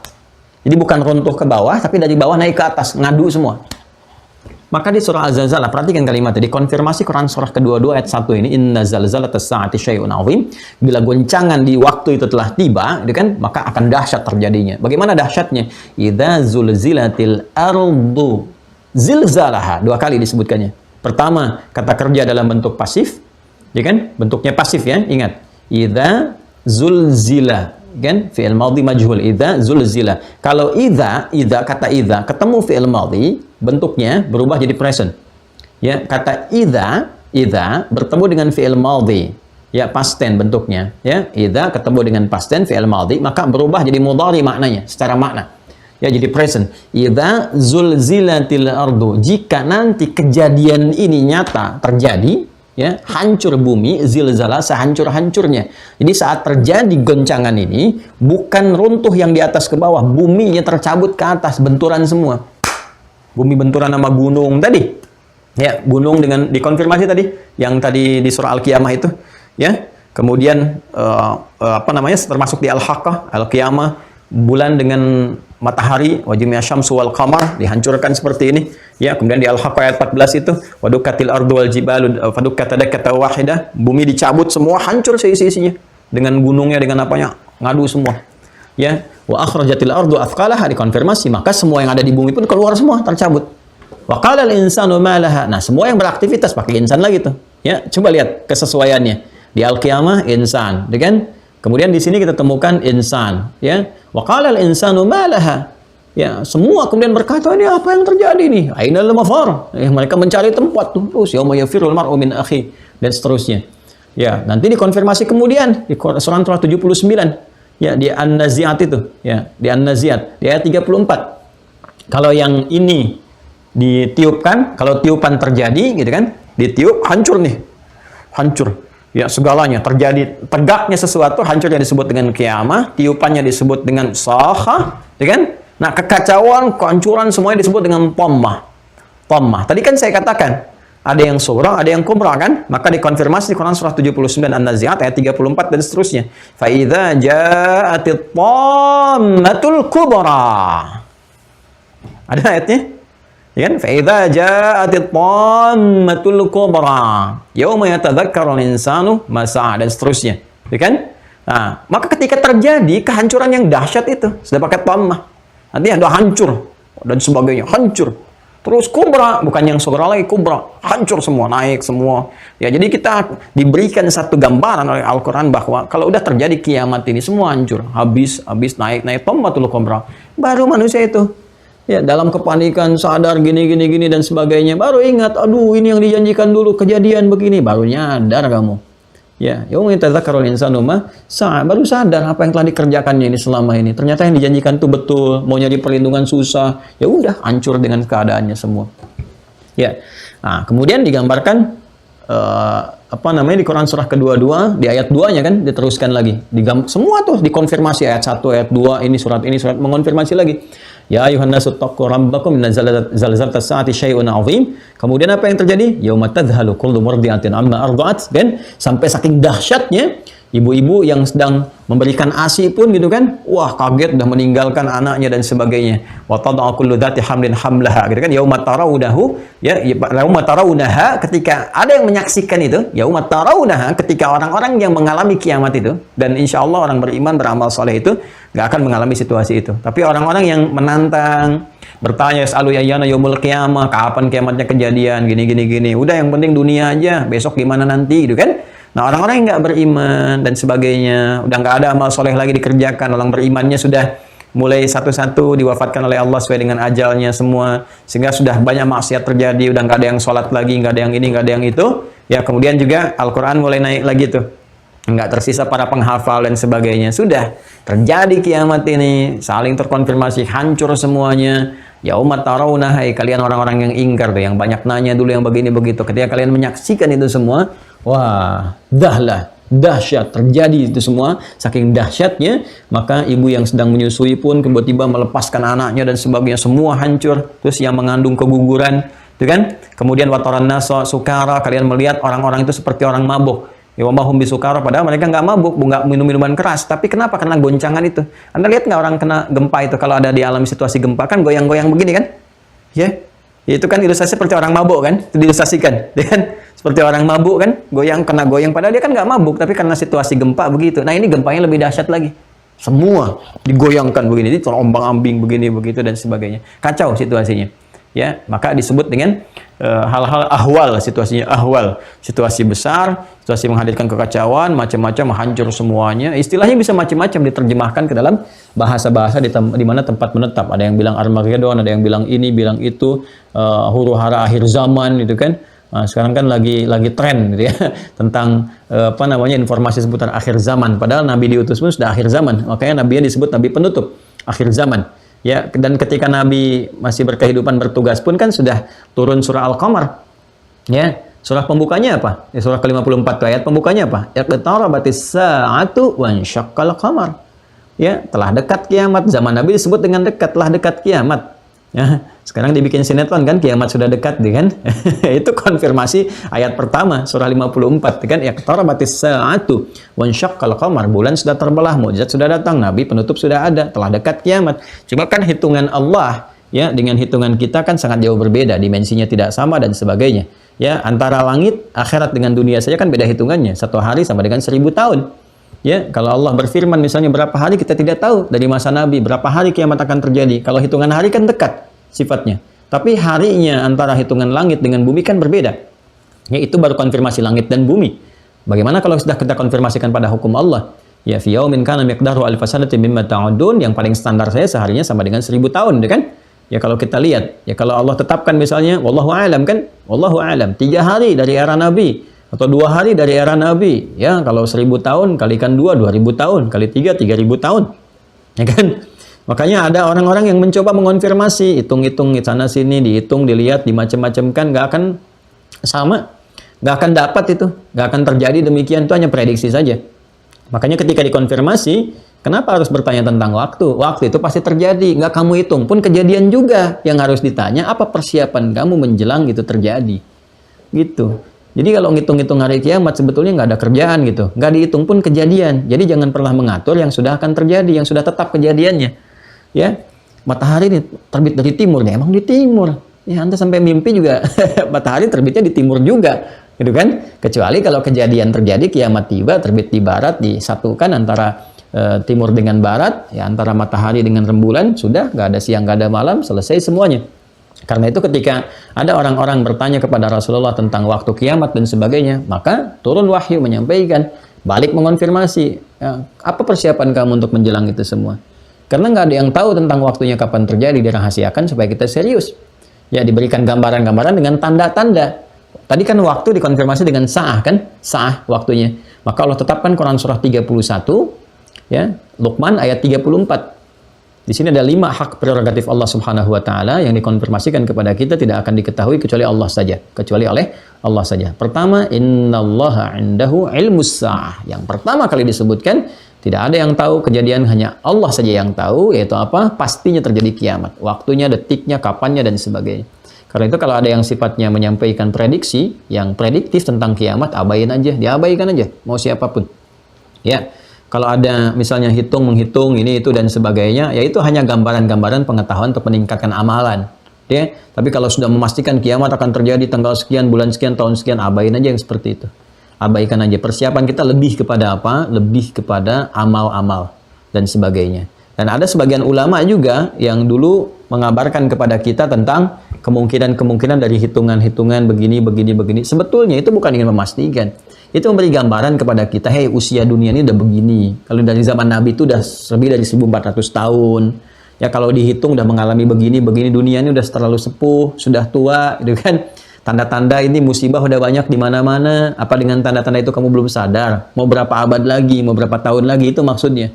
Maka kembalikan kepada kita persiapan-persiapan yang dimaksudkan, karena pada akhirnya semua kembali kepada Allah Subhanahu wa taala. Maka itu kurang lebih gambaran dasar. Gambaran dasar terkait dengan kejadian ini, nanti dikonfirmasi tanda-tanda sa'ah itu dengan ayat ya, atau amarah ya. Amarah itu tanda-tanda terjadinya perintah berlaku ya. Amarah bukan pakai tasdid ya. Kalau pakai tasdid amarah itu perintah yang mendorong mengerjakan sesuatu ya, yang memberikan perintah disebut dengan amir, perkaranya disebut dengan amrun. Amarah tanda-tanda itu harus terjadi atau dilakukan. Maka dikonfirmasi di hadis riwayat Muslim, nomor hadis yang ke-8 dari sahabat Umar bin Khattab radhiyallahu taala anhu. Hadisnya panjang sekali. Hadisnya bahkan disebut dengan hadis Jibril tentang iman, kemudian Islam dan ihsan. Terus terakhirnya tentang tanda-tanda sa'ah ya, tanda-tanda yang menunjukkan waktu itu semakin dekat tibanya. Maka kalau kita baca secara lengkap hadisnya cukup lumayan panjang. Itu kan, an Abi Hafsin Umar bin Khattab radhiyallahu taala anhu qala bainama nahnu julusun 'inda Rasulillah sallallahu alaihi wasallam ittala 'alaina rajulun shadidu bayadis thiyabi ya sadidu sawadis sya'ri la yura 'alaihi atharu safari wa la ya'rifu minna ahadun fajalasa ila an-nabi sallallahu alaihi wasallam wa wada'a kaffayhi 'ala fakhidhayhi dan fa asnada rukbatayhi ila rukbatayhi wa wada'a kaffayhi 'ala fakhidhayhi fa qala ya Muhammadun akhbirni 'anil Islam. Ya, faqala Rasulullah sallallahu alaihi wasallam, al-Islam an tasyhadu an la ilaha illallah anna Muhammadar Rasulullah wa tuqimas shalah wa tu'tiyaz zakah wa tasuma ramadhana wa tahujjal baita in istata'ta ilaihi sabila. Qala sadaqta fa'ajibna yas'alu fa yusaddiquhu. Gitu kan? Kemudian dia bertanya lagi, fa akhbirni anil iman. Faqala Rasulullah sallallahu alaihi wasallam, al-iman an tu'mina billahi wa malaikatihi wa kutubihi wa rusulihi wa tu'mina bil yawmil akhir wal qadari khairihi wa syarrihi. Gitu kan? Kemudian qala sadaqta. Kemudian dia bertanya lagi, akhbirni anil ihsan. Faqala Rasulullah sallallahu alaihi wasallam, al ihsanu an ta'budallaha ka'annaka tarahu fa illam takun tarahu fa innahu yarak. Qala sadaqta. Dia bertanya tentang Islam, dijawab. Umar heran, ini orang gimana? Nanya tapi ngejawab, tapi membenarkan. Tanya konfirmasi, kamu benar, kayak orang nguji gitu kan. Kemudian dia tanya iman, dia tanya ihsan. Begitu selesai, ya, maka dia bertanya lagi tentang hari kiamat, mata sa'ah. Ya, maka dia bertanya, mata sah, kapan kejadian pastinya, dikonfirmasi. Nah, ini konfirmasi ini untuk menunjukkan kebenaran risalah Nabi Muhammad SAW. Benar nggak nih? Ditunjukkan kepada umatnya, apakah ngarang-ngarang apa enggak? Ya kan?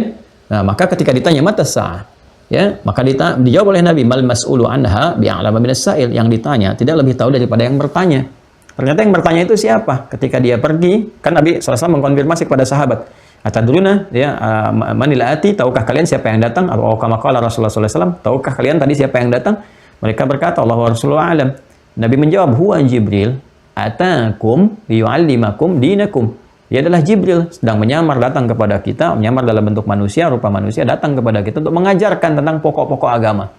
Mengajarkan bagaimana cara datang ke majelis ilmu, cara berinteraksi dengan guru, cara berinteraksi dengan teman, itu bab pembukanya, mukaddimahnya. Lalu mengajarkan kepada kita tentang pokok-pokok agama. Kalau mau beragama ini pokoknya, tentang Islam, dikuatkan lewat iman, muncul ihsan. Ketiganya itu. Sehingga muncul tahalli, tajalli, gitu kan. Ya, dengan berislam kita membersihkan yang kotor-kotor, berbuat yang baik-baik, kemudian berhias diri, tajalli menampakkan keindahan Islam. Itu gabungannya. Setelah itu pelihara itu, jaga itu sampai wafat atau tibanya peristiwa besar tentang kiamat itu. Waktunya disebut sa'ah, dikonfirmasi mata sa'ah. Di Quran surah 31, Luqman ayat 34 kan jelas. Informasi tentang sa'ah itu kiamat yang tahu hanya Allah. Nggak ada yang tahu di makhluk. Ya, even itu malaikat. Malaikat Jibril pun mengonfirmasi kepada Nabi Muhammad untuk menunjukkan ini Rasul yang benar. Ya kan? Nggak mungkin ngarang-ngarang. Maka ketika ditanya, ya Muhammad SAW kapan kiamat? Maka dijawab oleh Rasulullah, al-mas'ulu anha bi'alam minas sa'il. Yang ditanya tidak lebih tahu daripada yang bertanya. Anda kan yang menurunkan wahyu. Anda lebih tahu dibandingkan dengan saya, gitu kan? Maka bagaimana saya bisa tahu kalau nggak Anda infokan, gitu kan?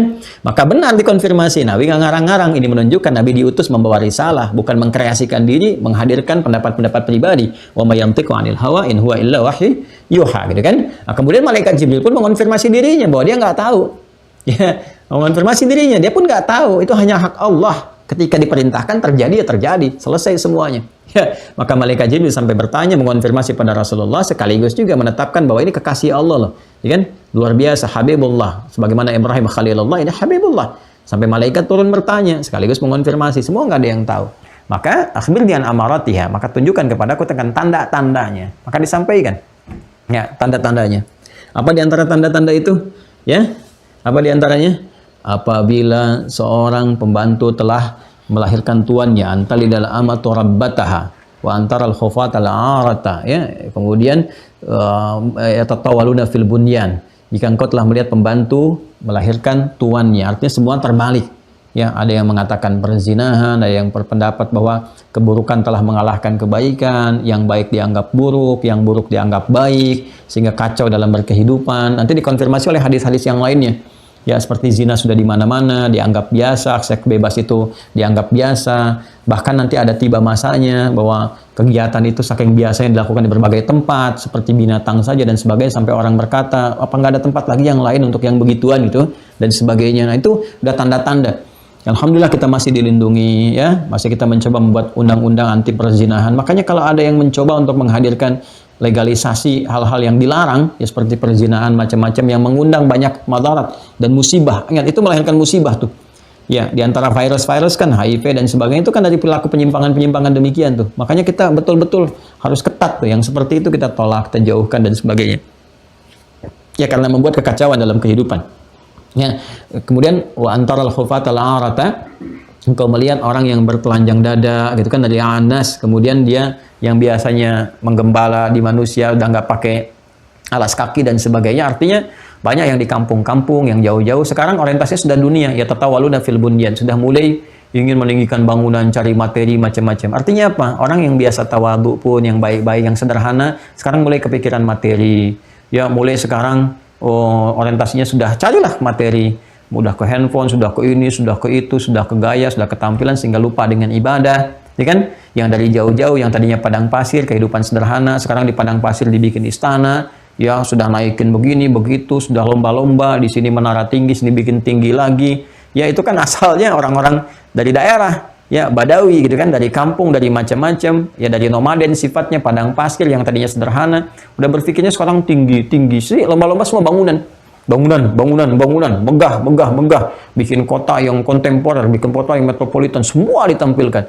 Sehingga semua yang mencoba menghambat, mengingatkan, wah, ini tepikan, hancurkan, ini kan macam-macam semua. Jadi semua terkondisikan kepada satu aja, apa itu dunia. Di perlombaannya semua ke dunia, sehingga ketika semua mencari materi, sudah diabaikan norma, sudah nggak ada norma, sudah nggak berlaku norma. Jadi udah nggak peduli dengan kebenaran, kebaikan, macam-macam. Nah, ini kalau sudah muncul yang seperti itu, ya sudah mulai keburukan lebih dominan dibandingkan dengan kebaikan, nggak bisa dikendalikan. Sekarang alhamdulillah masih bisa dikendalikan, ya. Kita masih bisa berdoa, melihat yang baik-baik, ada pengingat, ulama-ulama masih ada juga, gitu kan. Kemudian para penghafal Quran makin banyak dan sebagainya. Alhamdulillah masih ada perlindungan. Tapi kan kita nggak tahu, ya. Karena di antara tanda-tanda pun Allah mewafatkan ulama, ya. Bukan ilmunya dicabut. Ya, tapi dengan mewafatkan ulama, Jadi kalau Allah berkeinginan sudah hilang nih pendukung-pendukung keberagaman, artinya kan kita belajar Quran mesti ada yang mengajarkan, ya, ada tafsir, ada macam-macam. Nanti bukan ilmunya dicabut, bukan tafsirnya dicabut, bukan ulumul Quran dicabut, ulama-ulama yang dicabut, meninggal sesuai ajal. Hati-hati ya, kalau ulama sudah meninggal itu hati-hati betul. Makanya dijaga. Kalau ada ulama-ulama itu jagain, jangan disakitin, tuh kan, dijagain. Jangan dibuat gelisah sampai pindah di tempat Anda sampai apa itu, kalau udah nggak ada susah, nyetak ulama tuh susah. Ya, kita punya 2 juta santri kurang lebih tuh, yang sensus 2019 tuh 2 juta santrinya. Berapa ribu pesantren, 100 ribu pesantren tuh. Coba cek dari sekian ribu pesantren berapa yang jadi ulama? Susah. Kalau di kampus-kampus itu jelas gitu kan, masuk ke sini gelarnya S1, S2, S3. Anda mau nyari dokter banyak sekarang. Ya. Ada di kampus A, kampus B, saya nggak perlu sebutkan kampusnya gitu kan. Kalau mau nyari ahli pertanian ada, arsitek banyak cetakannya. Udah jelas jadi begini, ulama mau nyari di mana? Yang masuk pesantren belum tentu jadi ulama. Kampus-kampus Islam belum tentu mencetak ulama. Ya susah. Ya susah sekali. Ada banyak pengorbanan yang harus dilalui, ada banyak latihan, dengan ada banyak segala hal. Ada latihan spiritual, latihan intelektual, latihan fisik, diuji semua itu. Harus melewati tuduhan, melewati kesulitan, melewati ini macam-macam. Ya, nggak mudah jadi ulama itu. Kemudian tingkat riyadhah ilmiah, riyadhah diniyah, ya, riyadhah jasadiyah, latihan-latihan pikirannya, ketajamannya membaca sesuatu, kehusyuannya sehingga muncul khasyah. Innama yakhshallahu min ibadihil ulama. Itu perpaduan antara 3 aspek. Fisik, kemudian akal, kemudian roh. Gitu. Ya, kalau cuman pintar saja banyak yang pintar. Bahkan ada yang hafal Quran dengan nomor, dengan peta, dengan ini, dengan macam-macam. Ya, orientalis juga ada yang begitu. Ya kan? Tapi kalau spiritualnya nggak bagus, maka ilmunya dipakai untuk keburukan. Ada yang demikian juga. Karena itu ada sifat khasyah. Khasyah dilatih lewat khusyuk. Khusyuk itu lewat ibadah. Sehingga dengan ibadah tertata. Nggak mungkin bicara fatwa yang sembarangan. Ada sifat takut kepada Allah yang tinggi. Nggak akan ada jualan fatwa. Ya, nggak akan ada saling mengecilkan, menjelekkan, begini-begitu. Tidak mengarahkan kepada doa, kepada kebenaran, konsisten pada kebaikan. Nah, jadi seperti ini yang kita harapkan. Jadi kalau ada yang seperti itu, ya sifat-sifatnya dijaga, didoakan, paling minimal didoakan. Didoakan supaya tetap konsisten pada keikhlasan, pada kebaikan. Kalau udah dicabut tuh susah nyarinya. Ya, jangan harap bisa tumbuh begini dengan cepat, tidak. Ya, belum tentu para penghafal Quran jadi ulama, belum tentu. Penghafal A, penghafal B belum tentu. Banyak yang hafal, tapi belum tentu bisa memahami hukum, keterkaitan dengan sifat-sifat wara dan sebagainya. Kita berdoa. Ya, alhamdulillah daerah-daerah kita tuh masih banyak ulama-ulama. Hormati mereka. Ya, di daerah-daerah, di desa-desa dan sebagainya itu, masya Allah, yang tawadhu didoakan, dihormati, disayangi, dijaga dengan baik. Ya, dan juga mensupport kehidupan kita. Ini kurang lebih teman-teman sekalian.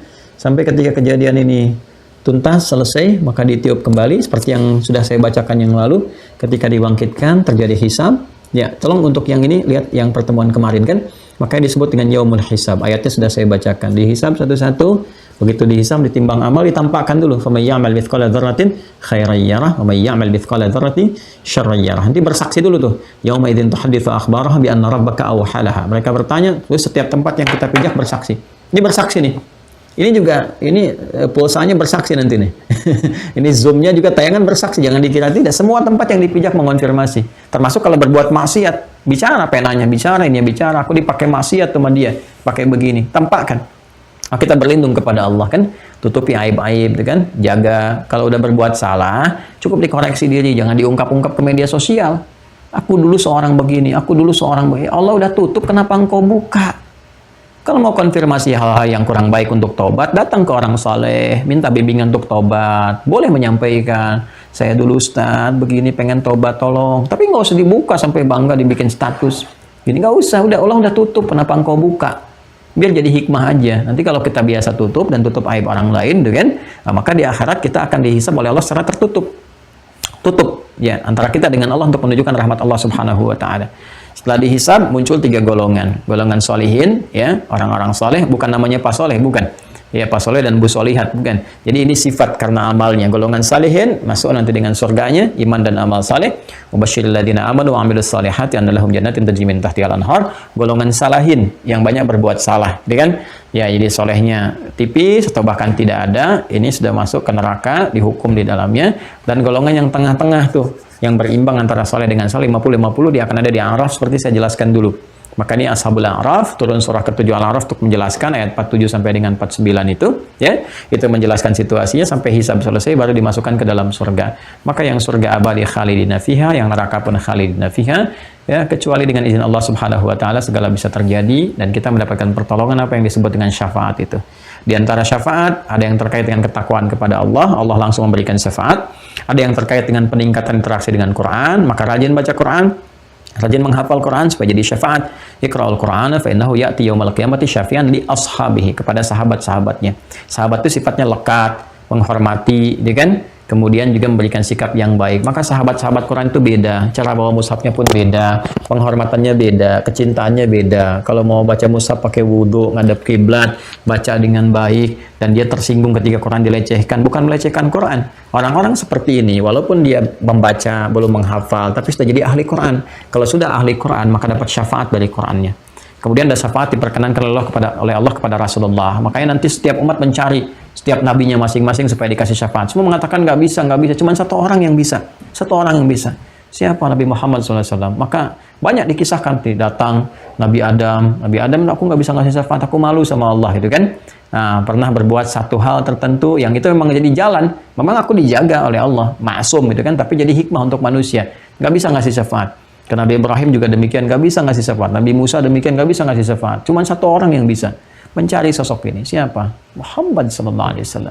Karena itu saat di dunia, cintai beliau, ikuti tuntunan-tuntunannya, banyak bersalawat kepada Rasulullah. Allahumma shalli ala sayyidina Muhammad, shalli ala sayyidina Muhammad. Di akhirat, itu jadi modal kita untuk kembali mendapatkan kebaikan, ya. Jadi cinta Allah bisa diraih dengan mengikuti tuntunan Rasulullah. Itu di Quran surah ketiga ayat 31.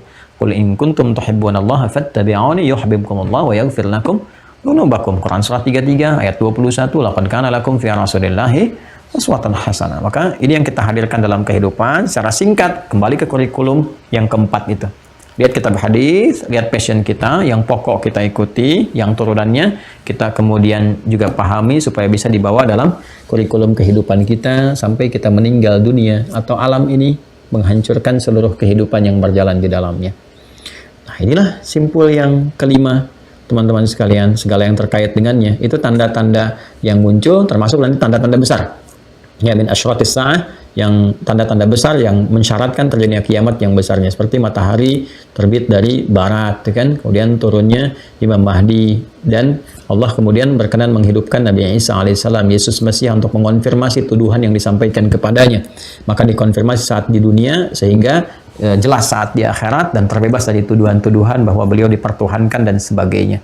Jadi semua punya mukjizatnya masing-masing. Sangat mudah bagi Allah menghidupkan, mewafatkan kembali. Setelah itu terjadi kemudian kiamat. Kan Nabi Isa juga dengan izin Allah bisa menghidupkan yang mati dengan izin Allah. Seperti Nabi Ibrahim demikian. Nabi Musa demikian, dihidupkan sementara waktu, mengklarifikasi. Kisah di Al-Baqarah kan begitu saat zaman Nabi Musa. Ya kan? dari bagian sapi tertentu dipukulkan ke mayit, bangun mengonfirmasi aja, mengonfirmasi sesuatu terjadi, setelah itu meninggal lagi. Selesai kan?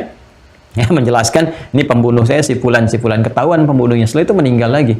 Nabi Isa juga diberikan kesempatan oleh Allah, seperti lahirnya juga mukjizat, wafatnya mukjizat, diberikan kesempatan kemudian untuk mengonfirmasi, membenarkan risalah Nabi Muhammad, menghancurkan segala yang dipertuhankannya, kemudian beliau meninggal dunia kembali kepada Allah, sebelum didahului oleh Imam Mahdi, gitu kan. Terjadi besar seperti itu kan harus meyakini akan terjadi semua seperti itu. Ya, setelah habis semuanya, orang-orang soleh habis semua, meninggal semua, yang durhaka, kufur, sebagainya dihancurkan alam semua. Jadi hati-hati, kita nggak usah menunggu matahari terbit dari barat, sampai tiap hari liatin dari barat belum, nggak usah. Siapkan aja amalan kita yang baik-baik menuju itu semua, dan harus paham tentang seni berkehidupan. Supaya dengan paham seni berkehidupan ini, kita bisa menjalani dengan kesenangan, keindahan, kenyamanan, kebaikan, tidak larut dalam kesedihan. Oh, kalau ini luput dari kita, wajar lah, emang ada ketentuan begitu. Oh, kalau dapat ini nggak berlebihan, emang harusnya saya dapat. Nah, itu ada rumusnya. Di mana rumusnya didapatkan? Hanya ada di simpul yang keenam. Karena itu nanti insya Allah kita akan lanjutkan pertemuan berikutnya pada simpul yang keenam untuk seni menata kehidupan. Sehingga kalau sudah paham cara menata hidup, ikuti bimbingan sampai dengan wafat, dapatkan support malaikat, lihat ketentuan dalam kitab, maka penyembahan kepada Allah akan jadi sempurna dan pengesaannya akan jadi paripurna. Tinggal kita nunggu hisab sampai kehidupan kita yang abadi, damai, bahagia, dan sejahtera. Demikian pertemuan hari ini, semoga bermanfaat. Semoga dirahmati Allah. Mohon maaf kalau ada kekurangan, kalau ada kesalahan ditepikan saja, dan semoga semua itu diridhai oleh Allah Subhanahu wa taala. Allahumma taqabbal minna innaka antas samiul alim wa tub alaina innaka antat tawwabur rahim. Rabbana atina fid dunya hasanah wa fil akhirati hasanah wa qina adzabannar. Wa sallallahu ala sayyidina Muhammad wa ala alihi wa sahbihi ajma'in wa akhiru da'wana subhanakallahumma wa bihamdika nashhadu an la ilaha illa anta nastaghfiruka wa natubu ilaik walhamdulillahi rabbil alamin. Terima kasih teman-teman sekalian, yang mohon maaf sekali lagi sebelum saya akhiri dengan salam. Yang belum terhubung dengan ta'lim-ta'lim sebelumnya, silahkan bisa diakses di YouTube-nya Mira ya, Mira Institute, seperti gambar background di belakang ini. Masuk ke situ, silahkan belajar dari satu-satu sampai ke akhir. Yang ikut ujian atau yang belum nyampe ke situ, belum, kan tiap hari diupload satu-satu, masuk saja ke web ya, nanti ikut di Keluarga Besar Mira di web, jawab fitur di ujian dan sebagainya. Semoga Allah rahmati. Terima kasih. Ya, assalamualaikum warahmatullahi wabarakatuh.